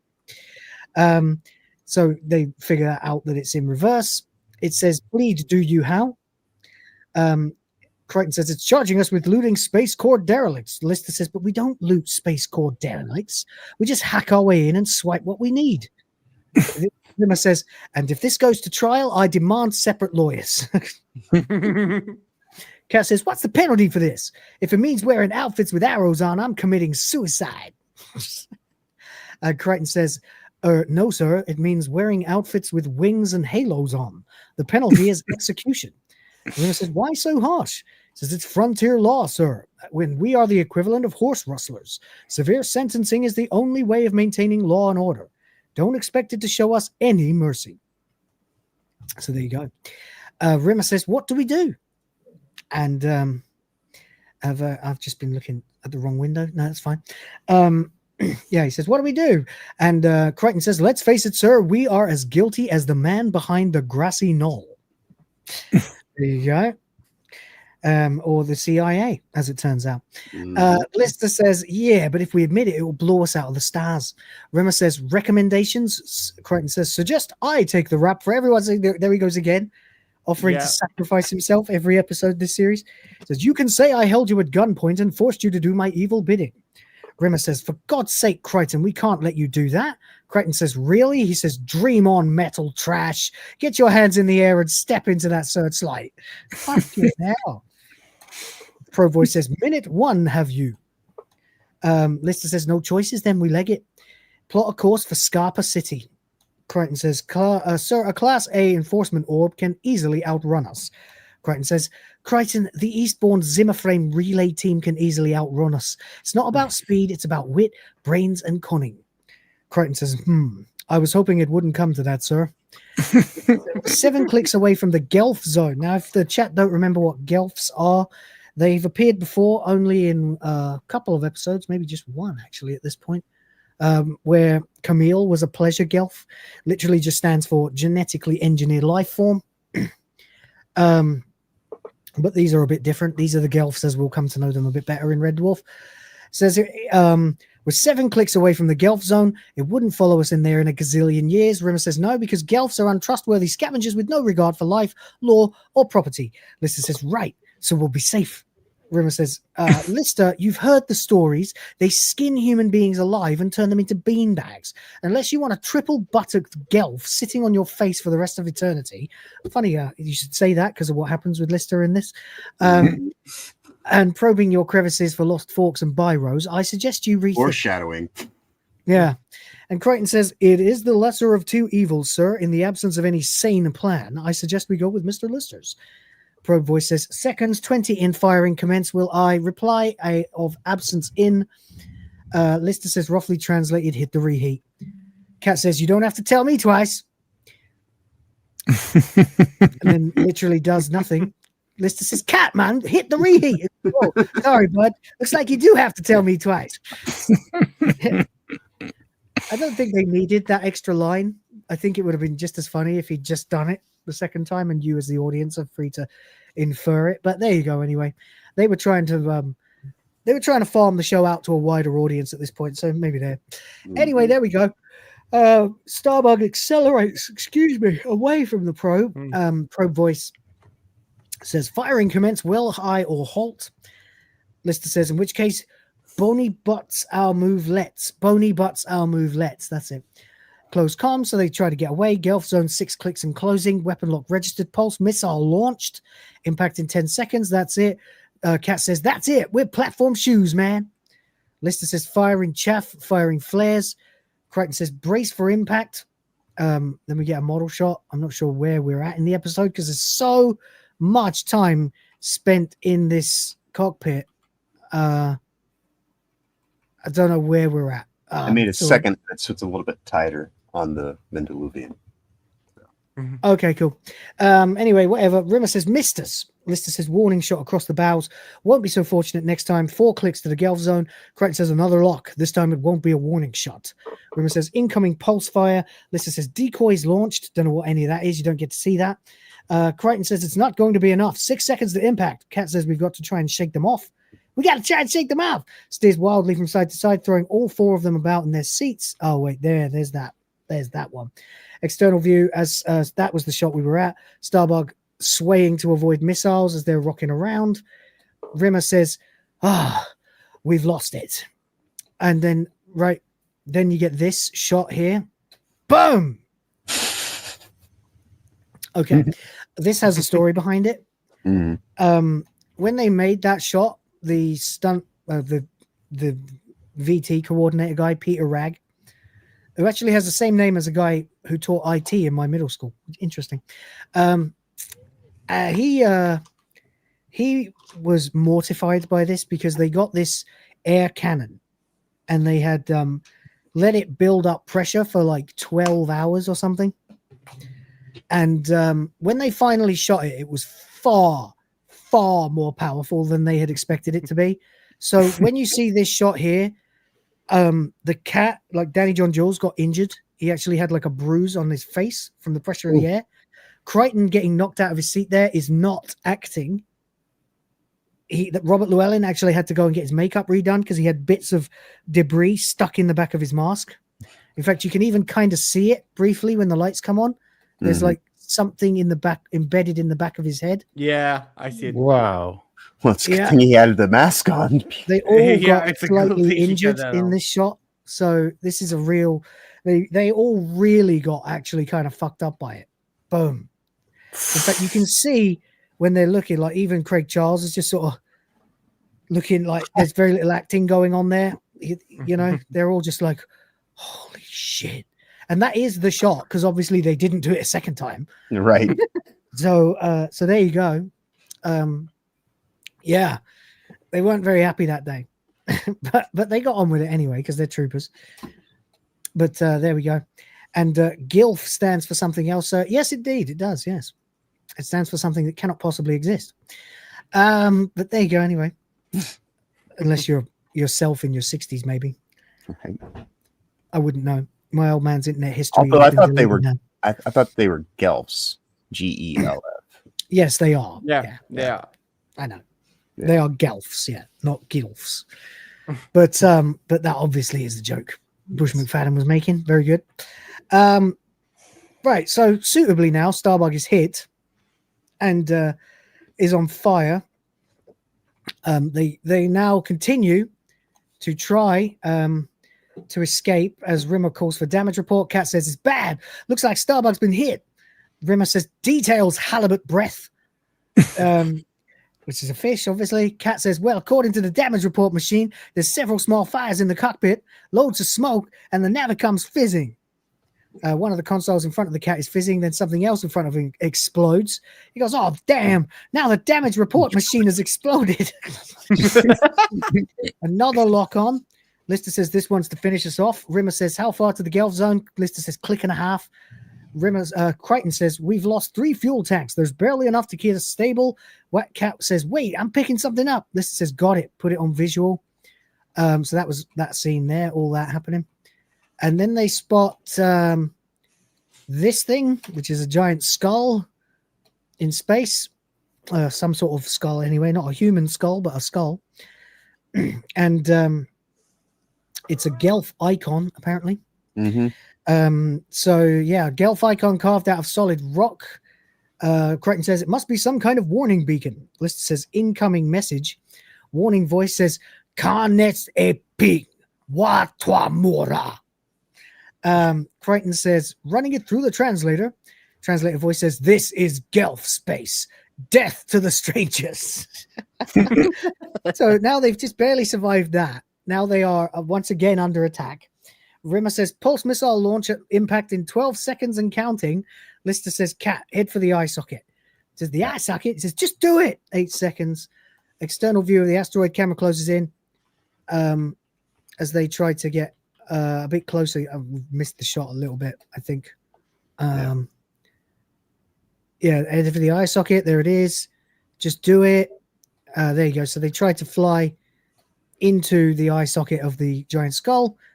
Cat says it's solid rock, and Rimmer says 3 seconds, 2, 1. So this is not a tunnel. There's nowhere to go. Yeah, it's just carved. It's like that. Just because it's dark doesn't mean that it's deep. They're gonna crash. You know. But this means Lister was anticipating how to. Yeah. Lister's fucking good now. He's adept. He knows what's. He's a great captain. Yeah. External view, just as Starbug enters the eye socket, the missile hits and blows the thing to Kingdom Come as Starbug glides through it, once again still on fire. Cat says 80% of the maneuvering thrusters are out. Rimmer says the infrared reports 53 separate fires. Crichton says the sprinkler systems are all down on all 3 decks of the engine room. Rimmer says there's no way to put it out. As soon as it hits, the fuel tanks will blow. Lister says, hey, wait a minute. Gelf moon bearing 356 by 121. It's got an ocean. Cat, can you get us there? And Cat says, does mouse shit roll? I'll get you there, bud. It's like the only time anyone ever says shit in the show, I'm pretty sure. Right. But anyway, there it is. And so, yes, they managed to land in this dirty ocean of blackened water. Extinguish the fire. Yeah. So even still, like, you know, they're on point. The crew's getting it done, man. Yep. No, All not of wrong. them, and they're also like being very able to adapt to a situation and find new solutions and quick solutions and adequate solutions. Yeah. Lister is a very capable captain. Yeah. A very capable captain. Cat is a good pilot. Yep. Right. Well, and Rimmer has even learned how to read the Navicom. So yeah, there we go. Anyway, that's what we're doing. They're forging diamonds. They're under intense pressure, and these lumps of coal are being hardened. That was just me sharing the stream in Discord because I realized I hadn't. It's a bit late now, but fuck it, better late than never.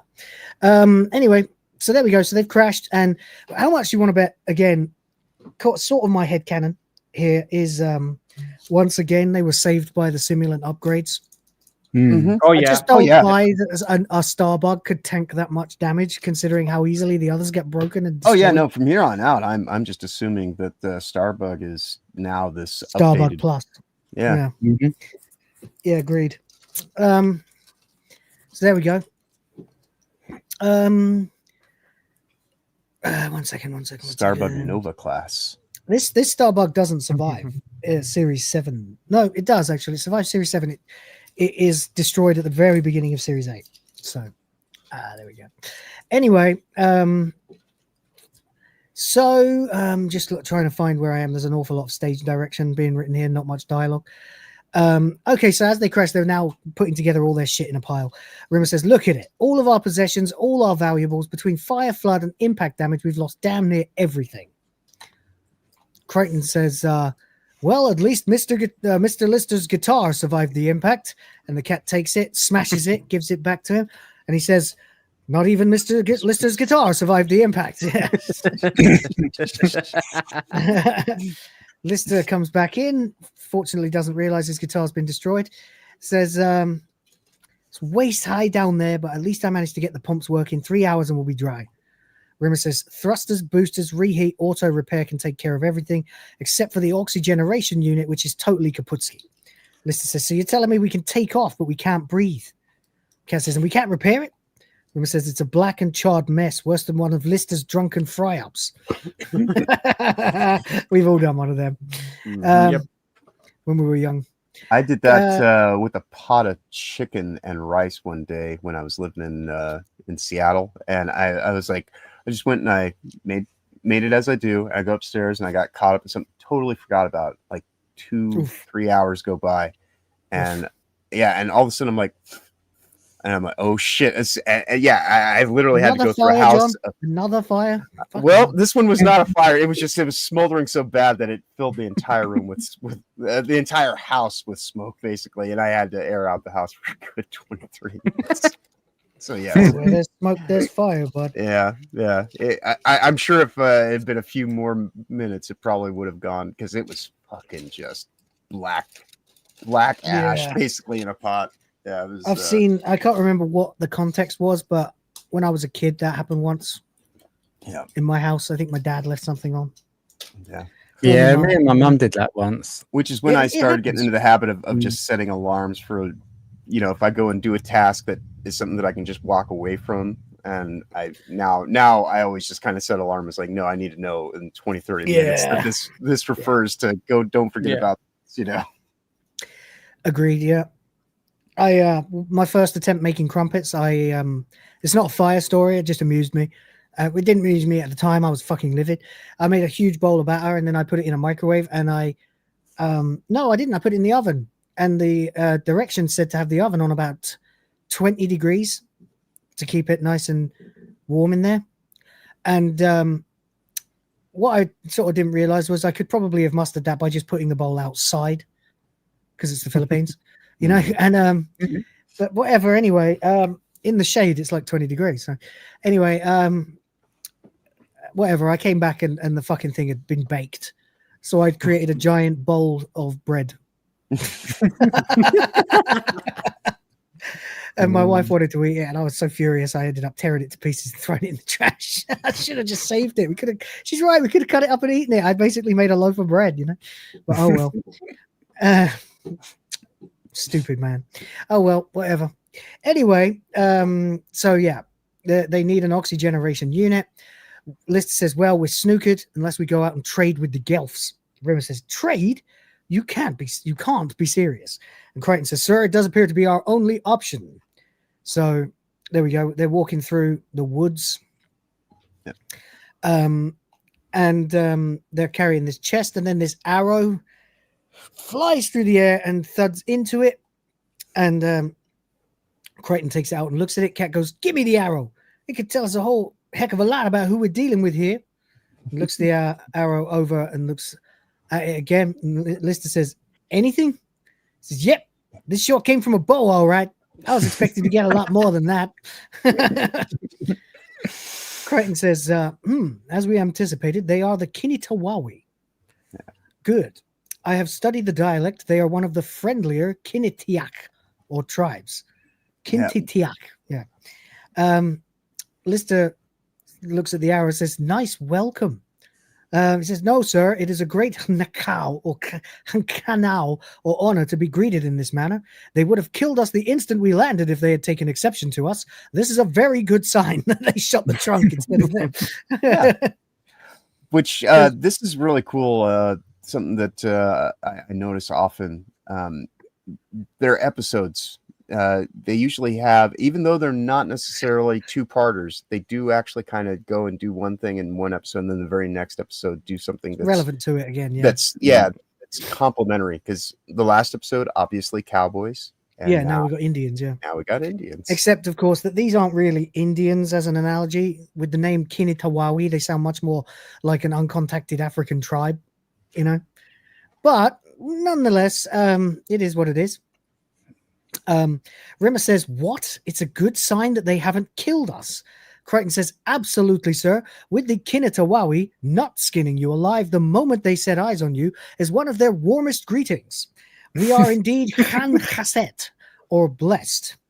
And Crichton, you are indeed a Chacham Babao, or smart Alec metal git, says Rimmer. So there we go.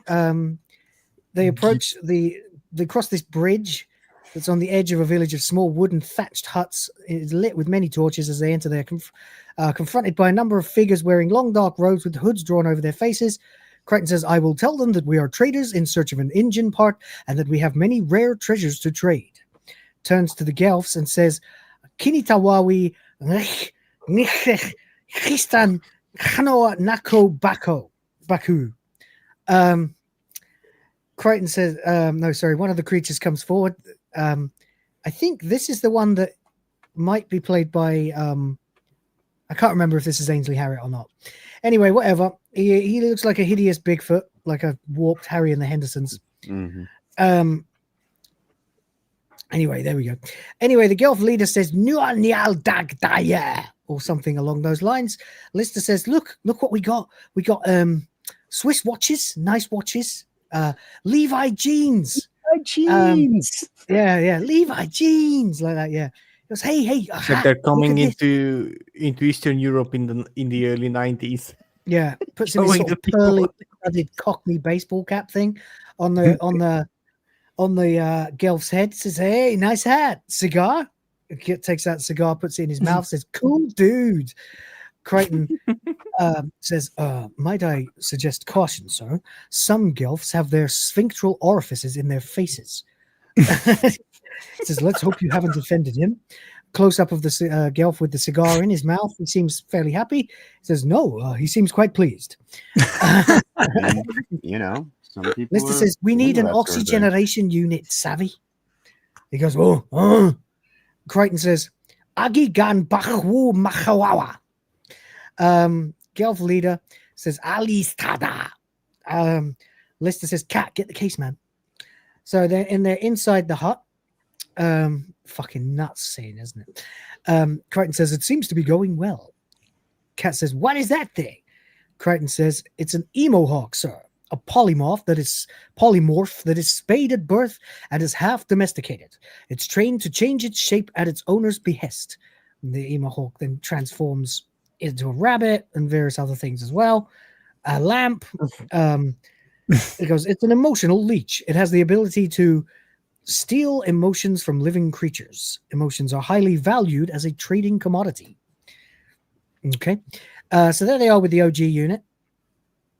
And Rimmer says, the oxygeneration unit says, looks like they're ready to fix a price. Rimmer says, I thought we'd already given them, fixed a price with all the bangles and baubles we'd given them. Crichton says, oh, no, sir. That was just for the honor of entering their Watunga, or hut. The bartering proper begins now. Gelf leader says, Rak wak wig dig anatut pata. Gestures toward Lister. Crichton says, oh dear. Lister says, what? What? You want my hat? Gelf leader says, Agno de duka ana wegba. My jacket? You want my jacket? No, sir, he doesn't want your jacket. Doesn't want my long johns, does he? Says he's not your long johns either, sir. Says, well, what then? Says, Agno duka ana wegba. Says, me? Crichton, he wants me? Says, yes, sir. In exchange for the oxygeneration unit, he wants you to be his daughter's mate. And we get up of the Gelf looking at him. Apparently, this is a shot of Ainsley Harriott. The actual one that ends up marrying him is a different actor. So there we go. Will this be allowed in today's movie? Not even close, buddy. Not even remotely close. Wildly offensive to anybody who believes that DEI is a good thing for humanity. So yeah, there you go. And that's one of the very many reasons why I love this show so much. Anyway, there we go. He goes, that's his daughter. He says, one of three. Apparently, sir, she's the looker. So there we go. We get a look at Lister says, tell him not if she was the last water yeti lookalike in the world and I was the only boy. And Rimmer says, oh, come on, Lister, you've dated worse. It was only due to very poor disco lighting. And the girl leader says, Anna beg ewita og I konichka walba. Crichton says, he says, no wedding, no OG unit. So there we go. New crew member. Right. Anyway, Noel Karen says some Gelfs have all the luck. So as they are, they're all rising to leave. The Gelf leader says, Panta anagu panta wa'a. Crichton says, yes, he's giving us 5 Hanukkah to decide. And Rimmer says, how long's a Hanukkah? Says, curiously enough, it's exactly the same as 1 Earth minute. Cat says, 5 Hanukkah? That only gives us 28 hours. Lister says, okay, let's get our sheet music and play the real waltz. There is no way I'm going down to Moss Bros for anyone who's less attractive than my own armpit after 20 games of table tennis. Rimmer says, what about us? You're not going to hang all of us out to dry just because for some reason she doesn't hit your G-spot. What about sacrifice? Putting your friend's interest before your own selfish drives. It says, Rimmer, it would never work out. She's obviously an Aries, and me and Aries, forget it.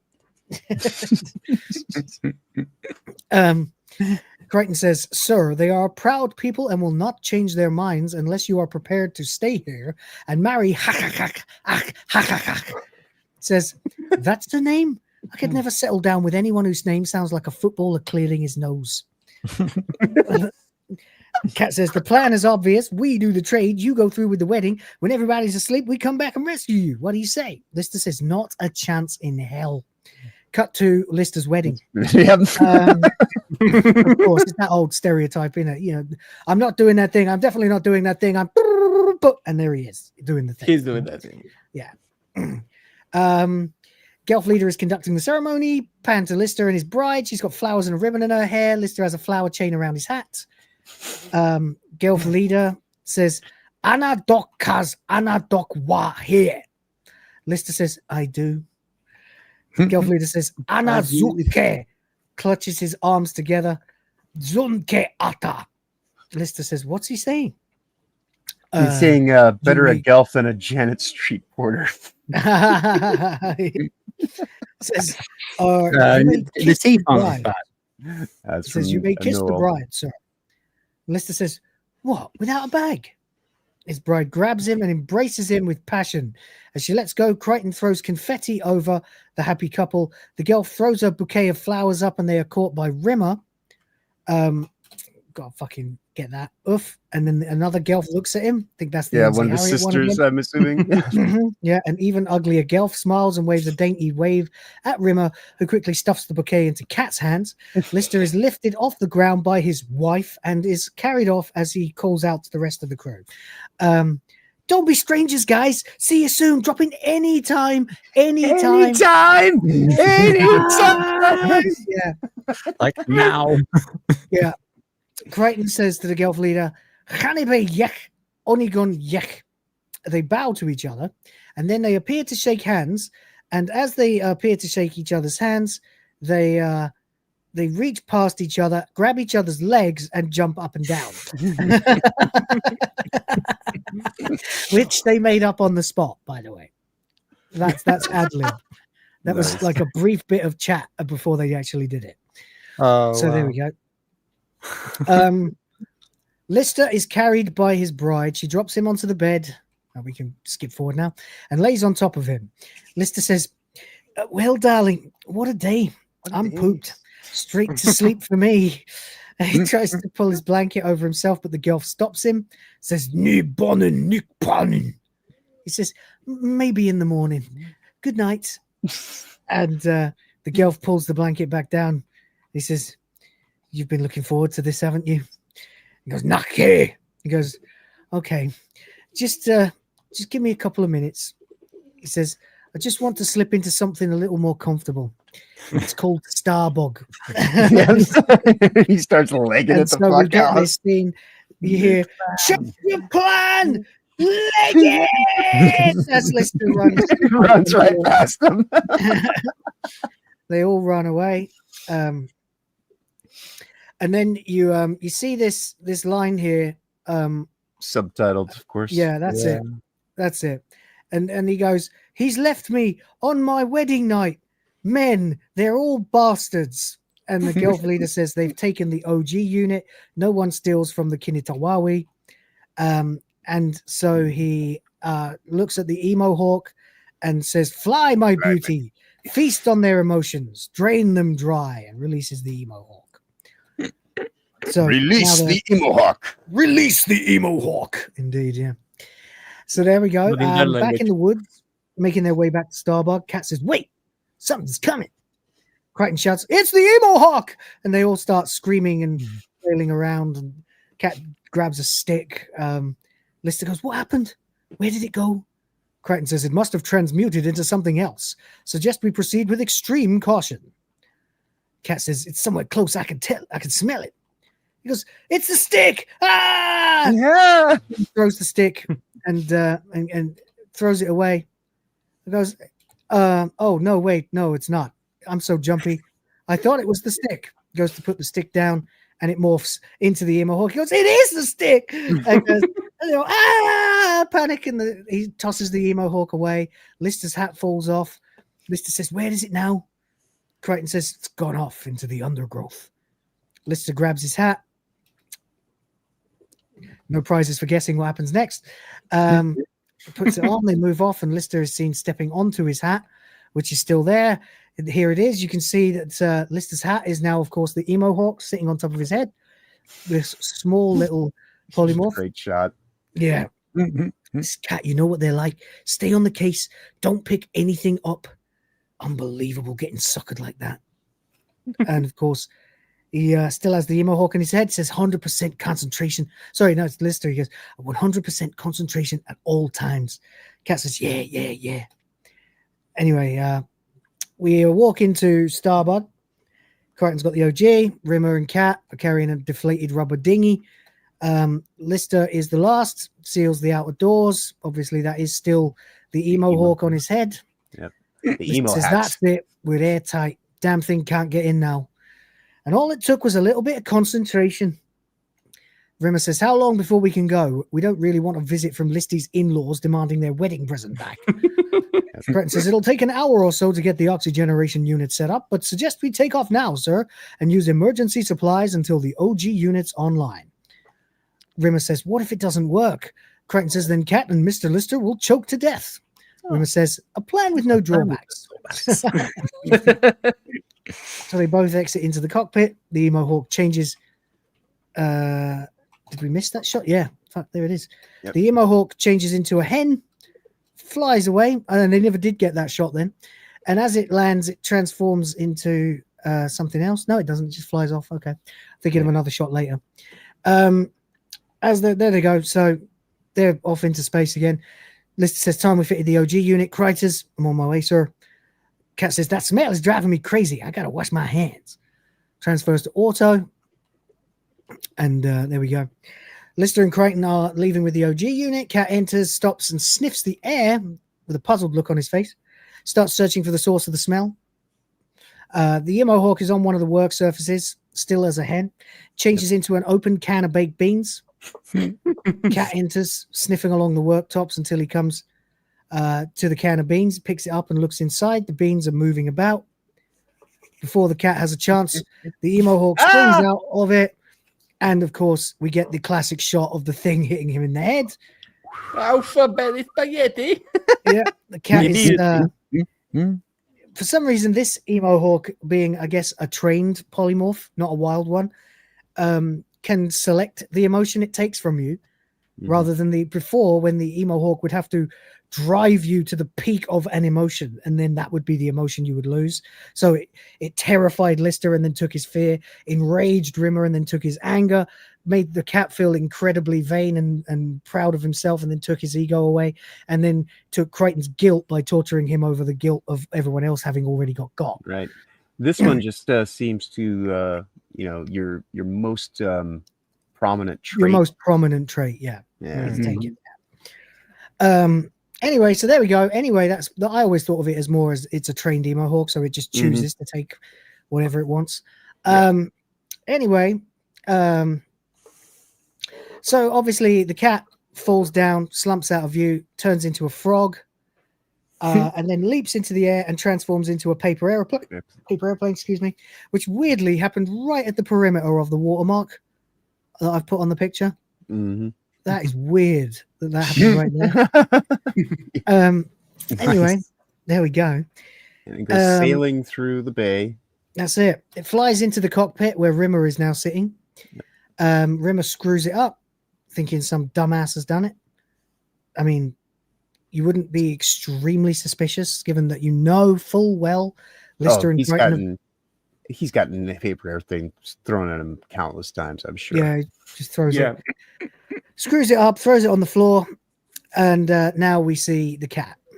The cat reappears from below the kitchen counter. One hand at a time to reveal that he has indeed been turned into Dwayne Dibley. He has been Dibleyed. Yeah. He goes, I need a mirror. Goes to one of the wall cupboards.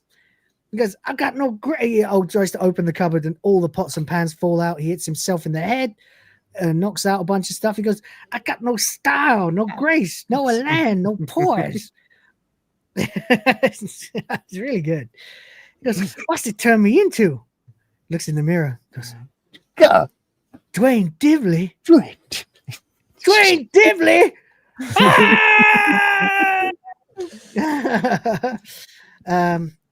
Rimmer pops out of the cockpit and goes, what is it? I heard noises. He goes, look what it did to me. It turned me into Dwayne Dibley, the Duke of Dork. He goes, oh my God, where is it? He goes, I lost it. It came in here somewhere. I'm trying to do not move my teeth, It says, can you smell it? So the only scent I'm getting is extra strong spot cream and the dandruff shampoo that doesn't work. River says, it could be anywhere. It could be anything. Trust nothing. Picks up a gun from a stack of crates, a gun we've never seen before. Yep. He goes, it may have outsmarted you, but it's going to have to get up pretty damn early in the AM to outsmart Arnie J. J for Judas, by the way. Yep. Yes. It could be argued that that the gun was one of the mini upgrades that was provided them. Possibly, I suppose. But then Dwayne says, is that a new gun? I don't recall seeing it before. So Rimmer says, the gun, the Emohawks, the gun. He goes, God, that was close. Flushes it into the trash unit and sends it out into space. Says, God, that was close. He goes, I hope you're right, because if you're not, we just flushed away our only gun. He goes, just leave the thinking to me, keyboard teeth. So he goes into, and he has in fact flushed away the only gun. Right. So yes, they did have a new gun from the from the simulants, yeah. Because hang on a second. Yeah, he's in the cockpit. He says, Lister, Crichton, the cat was right. We brought the Emohawk on board, but lucky for you guys, old Iron Buck was around to sort it out. That's weird. There's something wrong with this microphone. Starts tapping a few buttons. Says it's not transmitting. Oops. and they've got it's him right in the H. At least this time it makes sense that it can touch him. Yeah. Anyway, whatever.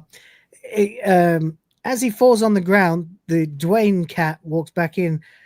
Oh no, he doesn't. He stands shouting outside. at him. Are you okay, sir? He goes, it's removing my bitterness, taking my negativity, slurping out all my snidiness. Cut to a close-up of the steps from the cockpit. A slinky pops down. And it turns into an RC car, drives across the room, turns back into a slinky, and somehow propels itself up the stairs. He goes, it's gone now, sir. It's okay to come out. And out of there comes Ace Rimmer. Ace? That's right. We have Dwayne Dibley and Ace Rimmer as a fucking double act. What an episode. Right? Yeah. And this is why I say I kind of actually ended up preferring this. I'm not saying that it's necessarily better, but it is still a very strong episode. It's not as well written as Gunmen is. But Ace Rimmer, it's very well what written. a guy. Certainly it's well written. What a guy. But this is pure fan service, of course. And now you've got two alter egos to the characters. You know, Lister doesn't really have one. I guess Robo Lister, maybe? No. Angry fucking baseball bat maniac Lister, probably not. No, there's the Lister from the other dimension that we haven't. Spanners, that's not really enough of a character to be worth it, you know. Yeah. And Crichton again, not really either, unless you turned him into a human again. So the only real characters that have alter egos they could turn into is the cat and Rimmer. So that's why they've done it. He goes, "Are you okay, sir?" He goes, "Looks like we both bought a bite from the blighter." Because it's nature. Let's track it down before it hides Critters or Dave. I'm afraid this means death for both of us, but that's a small price to pay to save our chummies, eh? As he walks out, Dwayne goes, "What a guy! What a guy!"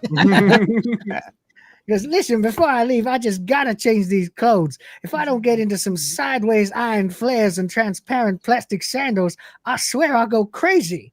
Just do what you have to do, old chum. I'll go tell them we're having a party." It's you know that voice that he does. You know what voice that is? I realized it after we did our dimension jump. It's my DJ voice that I do, like drinks of £1. Just vomiting. It's my British like local pub DJ voice. That's like what smashy and nicey sort of thing. Yeah, 90s DJ dickhead on the radio. Yeah. Or you're in the club and the club is like the back room of a bar that's been turned into a disco room, and there's some fat guy on the decks and he's going, "Don't forget, ladies and gentlemen, drinks are £1." Like, you know, so it's that. So yeah, I can see that. meanwhile, Lister and Crichton are installing the OG unit. We hear a clunk. Lister says, "What was that?" Crichton says, "The hydraulic lock, sir. We're sealed in." Lister says, "It won't override." Ace comes on the screen, says, "I've sealed you into the engine room, Dave. Afraid me and the cat have taken a bit of a nip from the Emohawk." Lister says, "You what? It's on board." He goes, "It's taking my bitterness and cat's cool. He's in a hell of a shape. He's looking so geeky, he probably couldn't even get into science fiction conventions."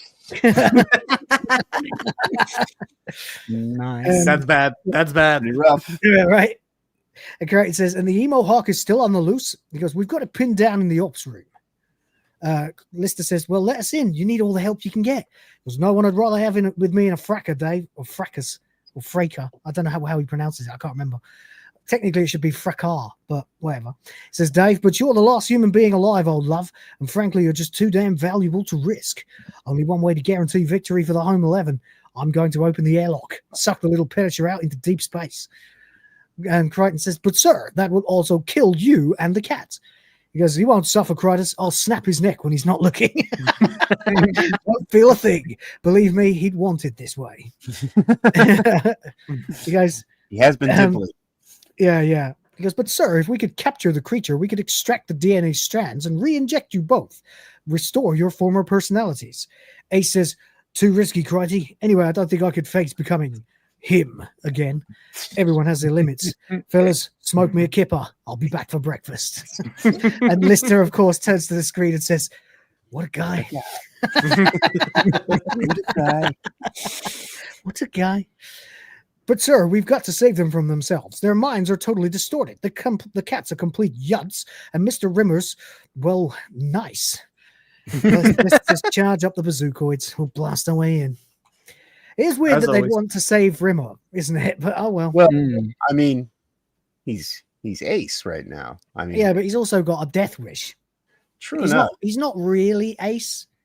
If you think about it, he's Ace, but with less self-preservation. Right. You know, so he probably wouldn't be much use to them. That's the only reason I could possibly imagine that Lister would choose Arnold Rimmer over Ace Rimmer.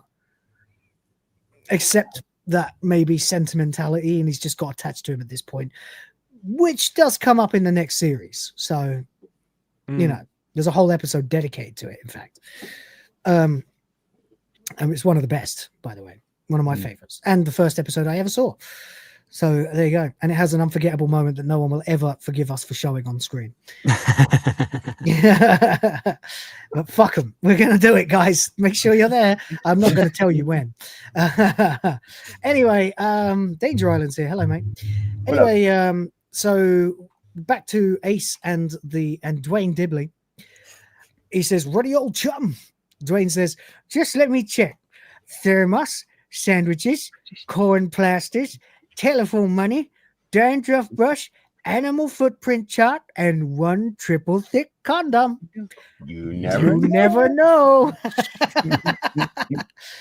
He goes, "Okay, Dwayne, let's step into the airlock and get part 2 of the plan underway." He says, "Oh, what plan is this?" He says, "Just step in there, Dwayne." Dwayne does so, and Ace steps in after. Says, "So, what precisely is the plan?" Says, "I think you'll find it a little more comfortable if you stand in front of me." "Why are we in this airlock?" Says, "Just relax, old chum. I'm sending you on ahead." Says, "I'm the scout party?" We hear an explosion, excuse me, like someone blasting the door down. Lister and Crichton enter. He goes, "Dave, you crazy fool. We're all set to save your bacon. There's no need for you to sling your love spuds on the barbecue." Fucking love spuds. Skibbity says, "Am I visible?" You are indeed, sir. Yes. Indeed. Although there is a question mark above you. That's weird. Is he visible in the regular chat? Yes. Yep. Yeah. Why is there a question mark? Oh, it's because it's telling me in StreamYard that the chat asked a question. That's why. Right. Okay. I've never seen that. Yeah. Okay. Anyway, yeah, you are visible, mate. Right. Anyway,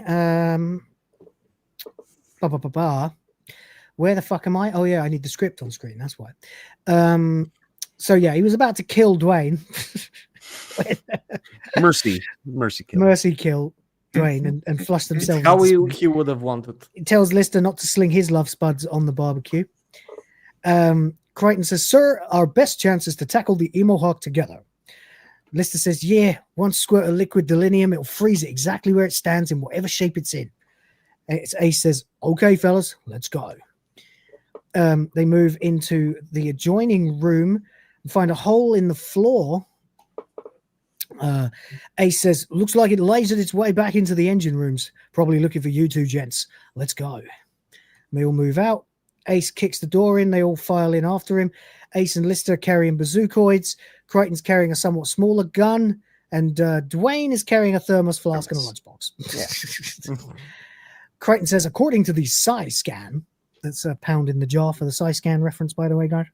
1 second, I got to take this pill. No worries. Oh, mucolytic helps me get the phlegm out of my throat from all this talking. Yeah, according to the side scan, it's somewhere in this location. Lister looks around, a little nervously. He goes, "It's the barrel!" Blasts away with little result. Says, "Sorry, false alarm." They move forward a little further. He goes, "That chain!" Points the bazookoid at a chain hanging from the seat. "It's moving!" Blasts away. Sorry. Sir, try to remain calm. You're experiencing a classic knee-jerk paranoid reaction to a terror situation. It's essential that at this time that it's the wall! And Crichton blasts away at the wall for a few seconds with no apparent effect. Goes, "Shame overload. Sorry." Lister says, "This is impossible. How can we find something that can disguise itself as anything? How do we lure it out?" And Ace says, "Worry not, Davy boy. It'll strike soon enough." Anyway, they continue. Dwayne says, "Oops, I dropped my thermos." Picks up another thermos from the ground as he stands and looks from hand to hand and realizes he now has 2 thermoses. Yep. The others have moved on a bit by now. He goes, "Excuse me, sirs. Gentlemen, I think we have a suspect." He holds out the second thermos and it changes into the Emohawk in his hand. Like, he goes, I got it. But unfortunately, as he wrestles with it, now he's holding a grenade. He goes, "Oh, it turned into a grenade, but I got it." Ace says, "Toss it away, chum." Says, "I can't throw. I throw like a geek." Says, "Just chuck it." Ace, Lister, and Crichton all have weapons at the ready. Dwayne throws it in the air. Captain America's up. Yeah. Lister shouts, "It's going to blow." Ace shouts, "Leave this to me, Davy boy." Throws himself on the grenade as it explodes underneath him. "Smoke me a kipper. I'll be bang." He rolls off, grabs the Emohawk, holds it up and shouts, "Freeze it, Davy boy." Lister sprays a cylinder over it and Ace drops it to the floor. The Emohawk is frozen solid. Crichton, "But sir, how did you know it wouldn't damage your hard light drive?" "Didn't, Critus. Just trying to protect you chaps." That's right. They all start What to a walk guy. away. What a guy. You don't get a what a guy there, but in the script anyway. They all start to walk away. Crichton says, "Well, sir, better get you back to normal." He says, "Would it be possible for me to stay like this for another 24 hours before I have to return as that ghastly maggot?" In the middle. Says, "It's the least we can do to thank you, sir. And you, Cat, would you like to stay as Dwayne?" He says, "Suck my thermos. I hate being the Prince of Darkness. You never know when the next klutzy thing's going to..." And he accidentally sets off the the delinium canister, spraying the other 3, freezing them on the spot. And of course, he walks up shouts, "Oh, what a dibbly!" And then taps him on the head. And the episode comes to an end. There we go. And credits roll. Yeah. Brilliant. Another good one. Once it gets going, really gets going. Yeah. I think and this to be one... fair, you have that whole action sequence at the start. It's definitely in the top. Yeah. It's a much better episode than I remember it being now that we've analyzed it. Right. And that's the thing is like much as Gunmen was just as Rhoda told me last night, a masterpiece. This one is quite a good bit of character interplay and also just another reinforcement of how far they've come as a crew and the straits that they're in this, new kind of chase format that they're doing where they're going after Red Dwarf and trying to get caught up to it. And they're far more capable in this encounter with Polymorph than they were previously. You could argue, though, this one is a tamed version, so it's not quite as wild and unpredictable. But they're also in a smaller space. The Polymorph in the original was much more terrifying because it transforms into a giant armor-plated 8-foot killing machine. Right. Whereas this one stays in its base form. Yeah. It seemingly. But there you go. I think it's fantastic. I think it's a good evolution. I'm trying to remember now. Yeah. But when Ace showed up, like Dibley head over the counter looking like Kilroy was a great shot. And then once Ace comes stumbling out, I was just like, oh, this is it. Here we are. More time with Ace Rimmer.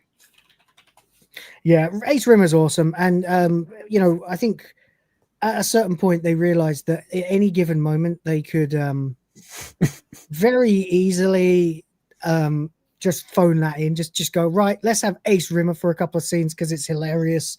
The fact that Rimmer turns into Ace Rimmer as well is very good. So it's entirely possible for it to happen, which is important because, well, we're not going to go there, but next series there'll be some more to do with Ace Rimmer, and probably his best appearance of all of them in an extended action sequence at the beginning of an episode. Oh no, yeah. It's got to be. It's like Indiana Jones, but it's insane. It's like James Bond meets Indiana Jones. The third time you see Ace Rimmer, it's fucking mental. I think I already told you there's like a sequence where he's like riding an alligator. It's fucking bonkers. You'll love this shit.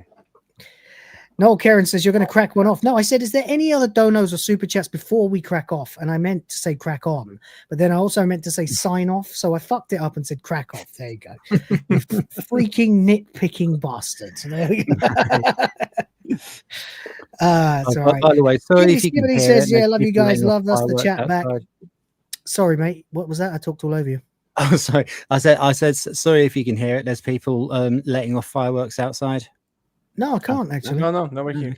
But this is the only time of year where that's acceptable. So there you go. Yeah, I'll have to be jumping off, by the way. Okay. We're wrapping up anyway. I think we've established that we'll do Jackbox tomorrow. Yeah. It'll probably be better. We've done 3.5 hours already and we're nowhere near. We've still got to discuss. So please feel free to sign off now if you want to, mate. Yeah. I don't want to. I have to. But anyways, that's what I meant. Gunmen of the Apocalypse was, in my opinion, the best made episode. Wait for it, Derry. Yeah. But I'm also not saying that it's my personal favorite, but it is one of my it is getting better and better in every way. I don't know what my favorite is. I cannot tell you now. But it is. I can acknowledge it is the best made episode. It was like it had a whole different production. Gunmen was just so. And it's weird to use as a word, but tight. Like there's not a loose flap of anything in any part of the production. Right. Exactly. It is tight. Yeah. And as for Emohawk, what John said, it showcases how much better they have become, and under the right circumstances, because they were forced into it. Amazing. Agreed. Yeah. Those are my 2 cents on the matter. Thank you for. What? Oh, you're welcome, man. We appreciate you being here and joining us for this stuff. Yeah, thank you. One of the boys, for the boys. That's right. The Vindaloo Empire will prevail. All hail the Vindaluvian Empire. All right. Make sure you catch Helzo tomorrow over on his channel. I'll be having a stream. Everything's gonna be dandy and fine. Thank you very much, guys. Thank you. Cheers. Thank you. Cheers, Take care, mate. Tangent Kings in the afternoon. I'm just bookmarking a Hassan clip that came up on my fucking feed for tomorrow. All right. There we go. Yeah, brilliant, blinding episode. Fucking fantastic, man. We really are spoiled in series 6. It's just, to be honest, this kind of for me marks almost the finale of what is this kind of run of incredible and impeccable stuff. I'm not saying it gets worse from here, because a lot of people criticize series 7 and 8 and everything after that, and I totally disagree. It's just, this is about the pinnacle, is these 2 episodes of Red Dwarf, and from here some people say it's not quite as good again. I strongly disagree. I don't think it ever gets worse ever again. It just maintains this level. Yeah, there's a lot in series 7 and 8 that I really like. Yeah. I mean, when I watched series 10, 11, and 12 a couple of years ago, I remember like it was the third time I'd seen series 10, first time I'd seen 11 and 12. And I remember watching them and going, this is fucking excellent. What in hell are people talking about? This is just as good as series 5 or 6, maybe, Yeah. And Lilith, this is jazz hands. This is jazz hands. This is hanging boys loose. to the fans. Yeah, This is hanging loose. Yeah.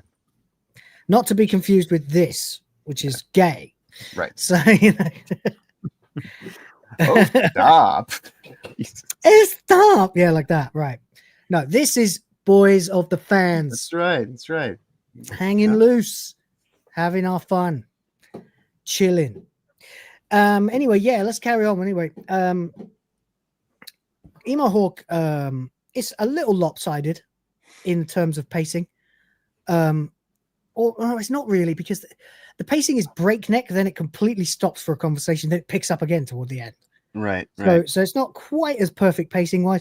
Not that I would say it's bad at all. It's just that I happen to be comparing it to Gunmen of the Apocalypse. Right. There is compared to almost any other Red Dwarf episode. The pacing is a little bit more start-stop though, because you have the introduction, which is fast-paced chase kind of thing, and then we got the crash scene, and then the exit of the ship, the wedding scene, and then the wedding scene with the hard cut. I'm not gonna do it. I'm not gonna do it. And the next thing, you know, so yeah. That there is kind of that, and then that kind of works itself through in a few moments. Get back to the chase, get back, you know, and so it kind of like undulates. It's like a roller coaster a little bit more, but that's why, like I said, the Gunmen, of course, there's everything there is at a masterful level of execution, and just completely fulfills on all of the possibilities that are there. But in terms of, you know, between the two, which one just kind of gave me a little bit more kind of, oh yeah, this is awesome. I don't know. Ace Rimmer, what can I say? What a guy. What a guy. No, I know you really love Ace Rimmer. Yeah, dude. He's very good. I mean, he's the best. Yeah, he's Ace Rimmer. I might have to, maybe next Halloween. I'll try for an Ace. You know, get the H. Oh, you could do that. Yeah, I got the hair. You know, yeah. And the aviators. That's right. What we need. Yeah, that's right. Where are my aviators? Oh, I found them. They're on the floor. I found them, but I didn't get them. That's right. Anyway, yeah. Emohawk, obviously, very, very interesting with the action sequence at the start. That, like, you know, you don't get to see a lot of it, but it explains itself well enough that you get the vibe that they're in more danger than they've ever been in, by a lot. You know, that is important shit. And this does actually a really good job of the 3-act model as well. Because you've got the beginning act where you set up that they have to be fucking desperate to end up in Rising Gelf's action. face. You know? Then they manage to piss off the Gelfs, but they get away. But not before the fucking Emohawk comes after them. So right. And so, and even when just an establishing of getting an Emohawk into the ship, all the things. So I think that it actually does have good execution as well in all of it. It's just because there's so many things that they have to do so they can get this set up, which is ostensibly we're going to do a quick little nostalgia trip to these characters that people will probably just like, I can't, you know, Dwayne Dibley's awesome. And Ace is brilliant, yeah. You know, so to get both of them together in an episode is just I mean, you wait and see, man. There's a sequence in series 8 right at the start, and I'm not sure how we're going to do Back in the Red, the first 3-part episode. There is a 3-part episode to kick off series 8, so I don't know exactly how we're going to go about doing that. We might have to just watch all 3 and review all 3. I think we're gonna have to do a three banger. Yeah, like an extended stream for the 3. Yeah. Especially because it's an 8-episode series, and the first 3 are 1 episode. Right. So then there's like 5 more. So it's like a 6-episode series where 1 episode is movie length, basically. Right. And I think that's kind of what happened to the fate of the movie. Was what they were planning to do, which they did with series 8 in the end. And you'll see, because it changes fucking everything. And for one series, it's almost a completely different show. But you'll see. Still very good, still excellent. Much more sitcom-y in series 8, but welcome. There are some fucking funny bits, like when Rimmer gets his hands on the love virus. Right. the sexual magnetism virus, and well, I can't tell you anything because it would spoil the big reveal at the start of Series 8. Yeah. So there we go. But and there's a sequence in Series 8 where all of the cast dress up as Dibblies. Jesus. Okay, that's something to look forward to. And to anybody who's joining in a little bit late or missed. Plays, Little Green Bag, you know, the music from the beginning of Reservoir Dogs plays as they're all walking along in line as Dibblies. Nice. And if you did show up late and you're wondering, no, we actually have unlocked another Jackbox game, which we'll be doing tomorrow, which means an extended Jackbox. So it's actually to your benefit. If we did it now, it would only be about an hour. Yeah. If we do it tomorrow, we will be able to do it for 2 or 3 hours. That's right. You get more for your investment. Yeah. In the meantime, though, if you would like to help fill up the bars, we are wrapping up soon. So if you've got something to say it now. We are halfway to the halfway. With the rainy day fund, especially as we're preparing for a possible massive typhoon hitting the island where I live. But we don't know yet, so we'll see. Yeah. Hopefully, I will get eradicated. You know, now that I think about it, maybe when the audience is saying that I'm the Rimmer, maybe they mean I'm the Ace Rimmer. Oh, you're the Rimmer with charisma. Okay, that's right. Thanks, chat. You know, I feel he's just canonized it already in his head now. So as Rimmer would do, right? Yeah, of course he would. Fucking dick. Anyway, we have a Vindiluvian emoji. It's still not accepting it. What the fuck? Why is it not accepting? Oh, it's because it's a PNG. Oh, I can fix that. No, it's supposed to be a PNG. Oh, no, it's because it's a PNG small file. What the hell? It's okay. I'll do it after the stream. Yeah, I was going to say that just must be something from pasting it through into X is the only thing I can think. I'll just put it as the fucking crosshair emoji again for now, and then I'll do it later. Yep. That's easy. Well, come back tomorrow for VLM emojis in the chat. And VLM, yes, indeed. New law for the channel, yep. And get ready because I bet we'll be drawing Vindiluvians all over the fucking place from now until the end of time. So look forward to that, guys. You're all awesome. Last thoughts on the episodes we've watched. I mean, obviously, when it comes to ranking, it's going to be. I think they're both going to be high. I think they're both going to be very, very high. Yeah. And especially obviously Gunmen. It's top 3 without question, you know. Yeah. No, I've said quite a bit. But Rhoda, you know, you haven't said quite enough just yet, though. What are your thoughts on all this?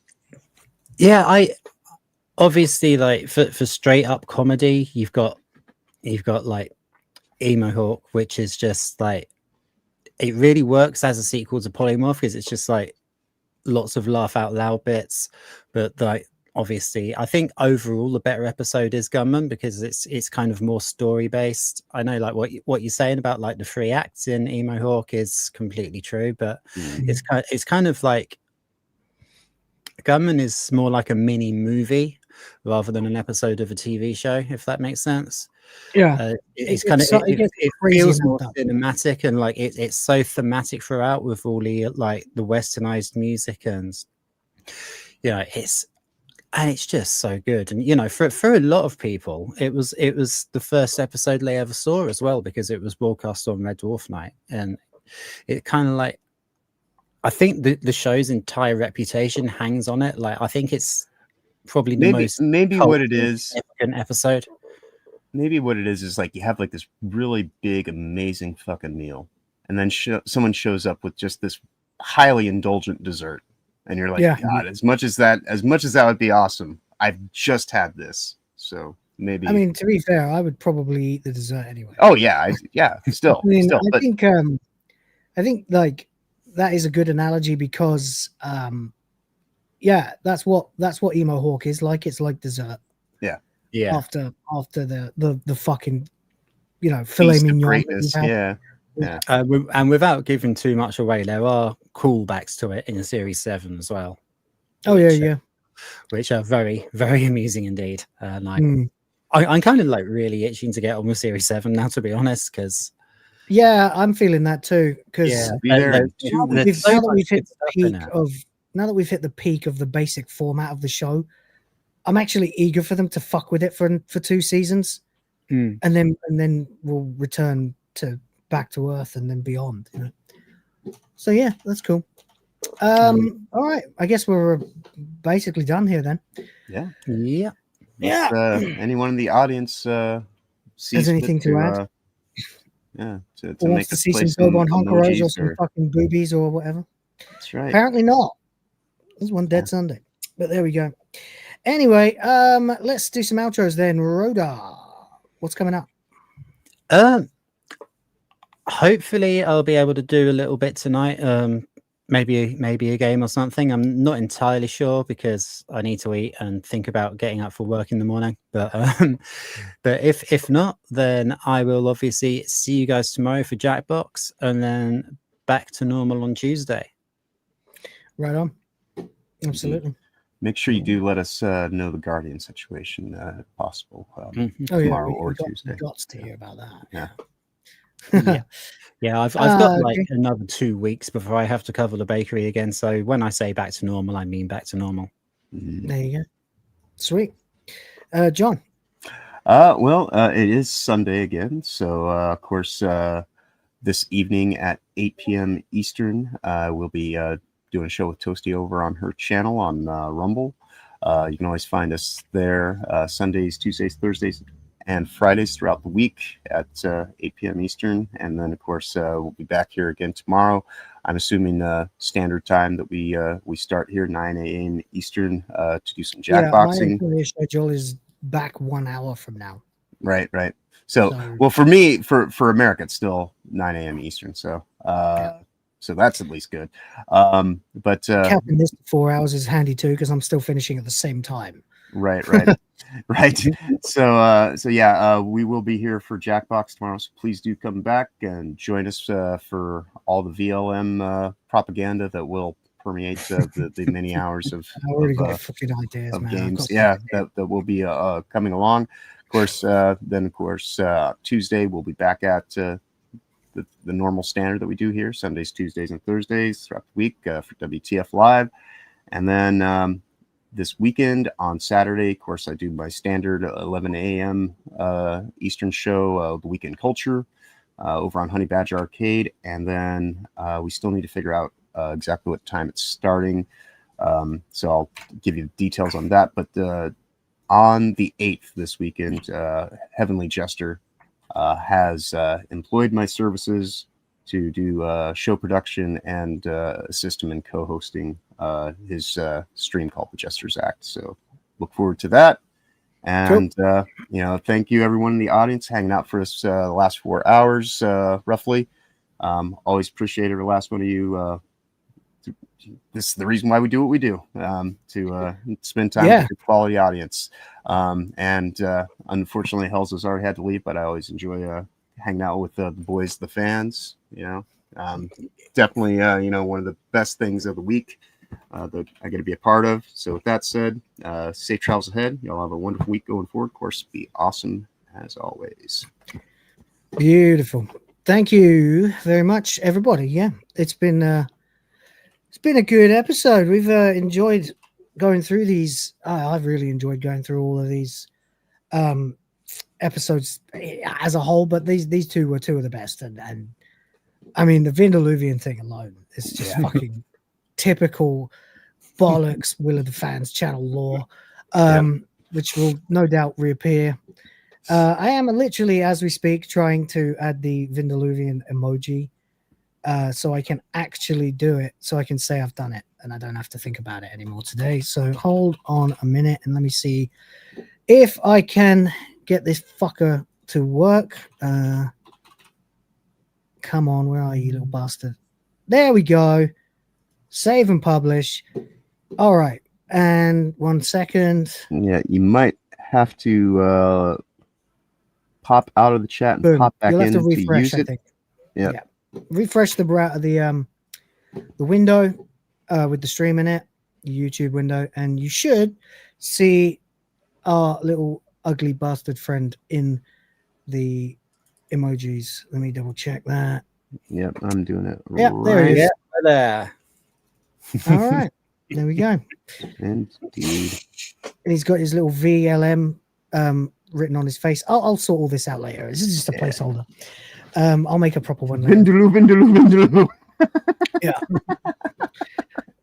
Vindaluvian Empire despises all humans. Is that not right, Bindi Baji? Anyway, there we go. That's it, guys. Yeah, I'll be back for Hyperdrive time tomorrow at the same time as always, which would be 9 p.m. Eastern. Sorry, 9 a.m. Eastern, 10 p.m. my time now for the next few months. I'm just fucking confused. I really wish, like, can we just stick at it now? How it is right now is fine by me. Can we keep it that way? Anyway, there we go. Now I want a curry too. I know I'm going to need to go get something to eat because I'm fucking hungry. And that's it. Then I got to sleep. Well. Wake up, make some fucking videos, and I'll see you for Hyperdrive time tomorrow. Thank you very much to the few people who did gift something today. UF Omega, St. Hugo, Paul Thomas Ashworth, Jose Picasso as a 1 month member. Furious Dan, Noel Cairns, UAF again, Helzo, Furious Dan, and Sardoc. You guys are legends. I appreciate you all very much. And yeah, we'll get on. Take care. Spike your hair. Peace in the Middle East. Question everything. Respect the fans. Check out the Discord link below, and I'll chat to you next time. Boys from the draw. Boys of the fans. That's right. Every time I say the wrong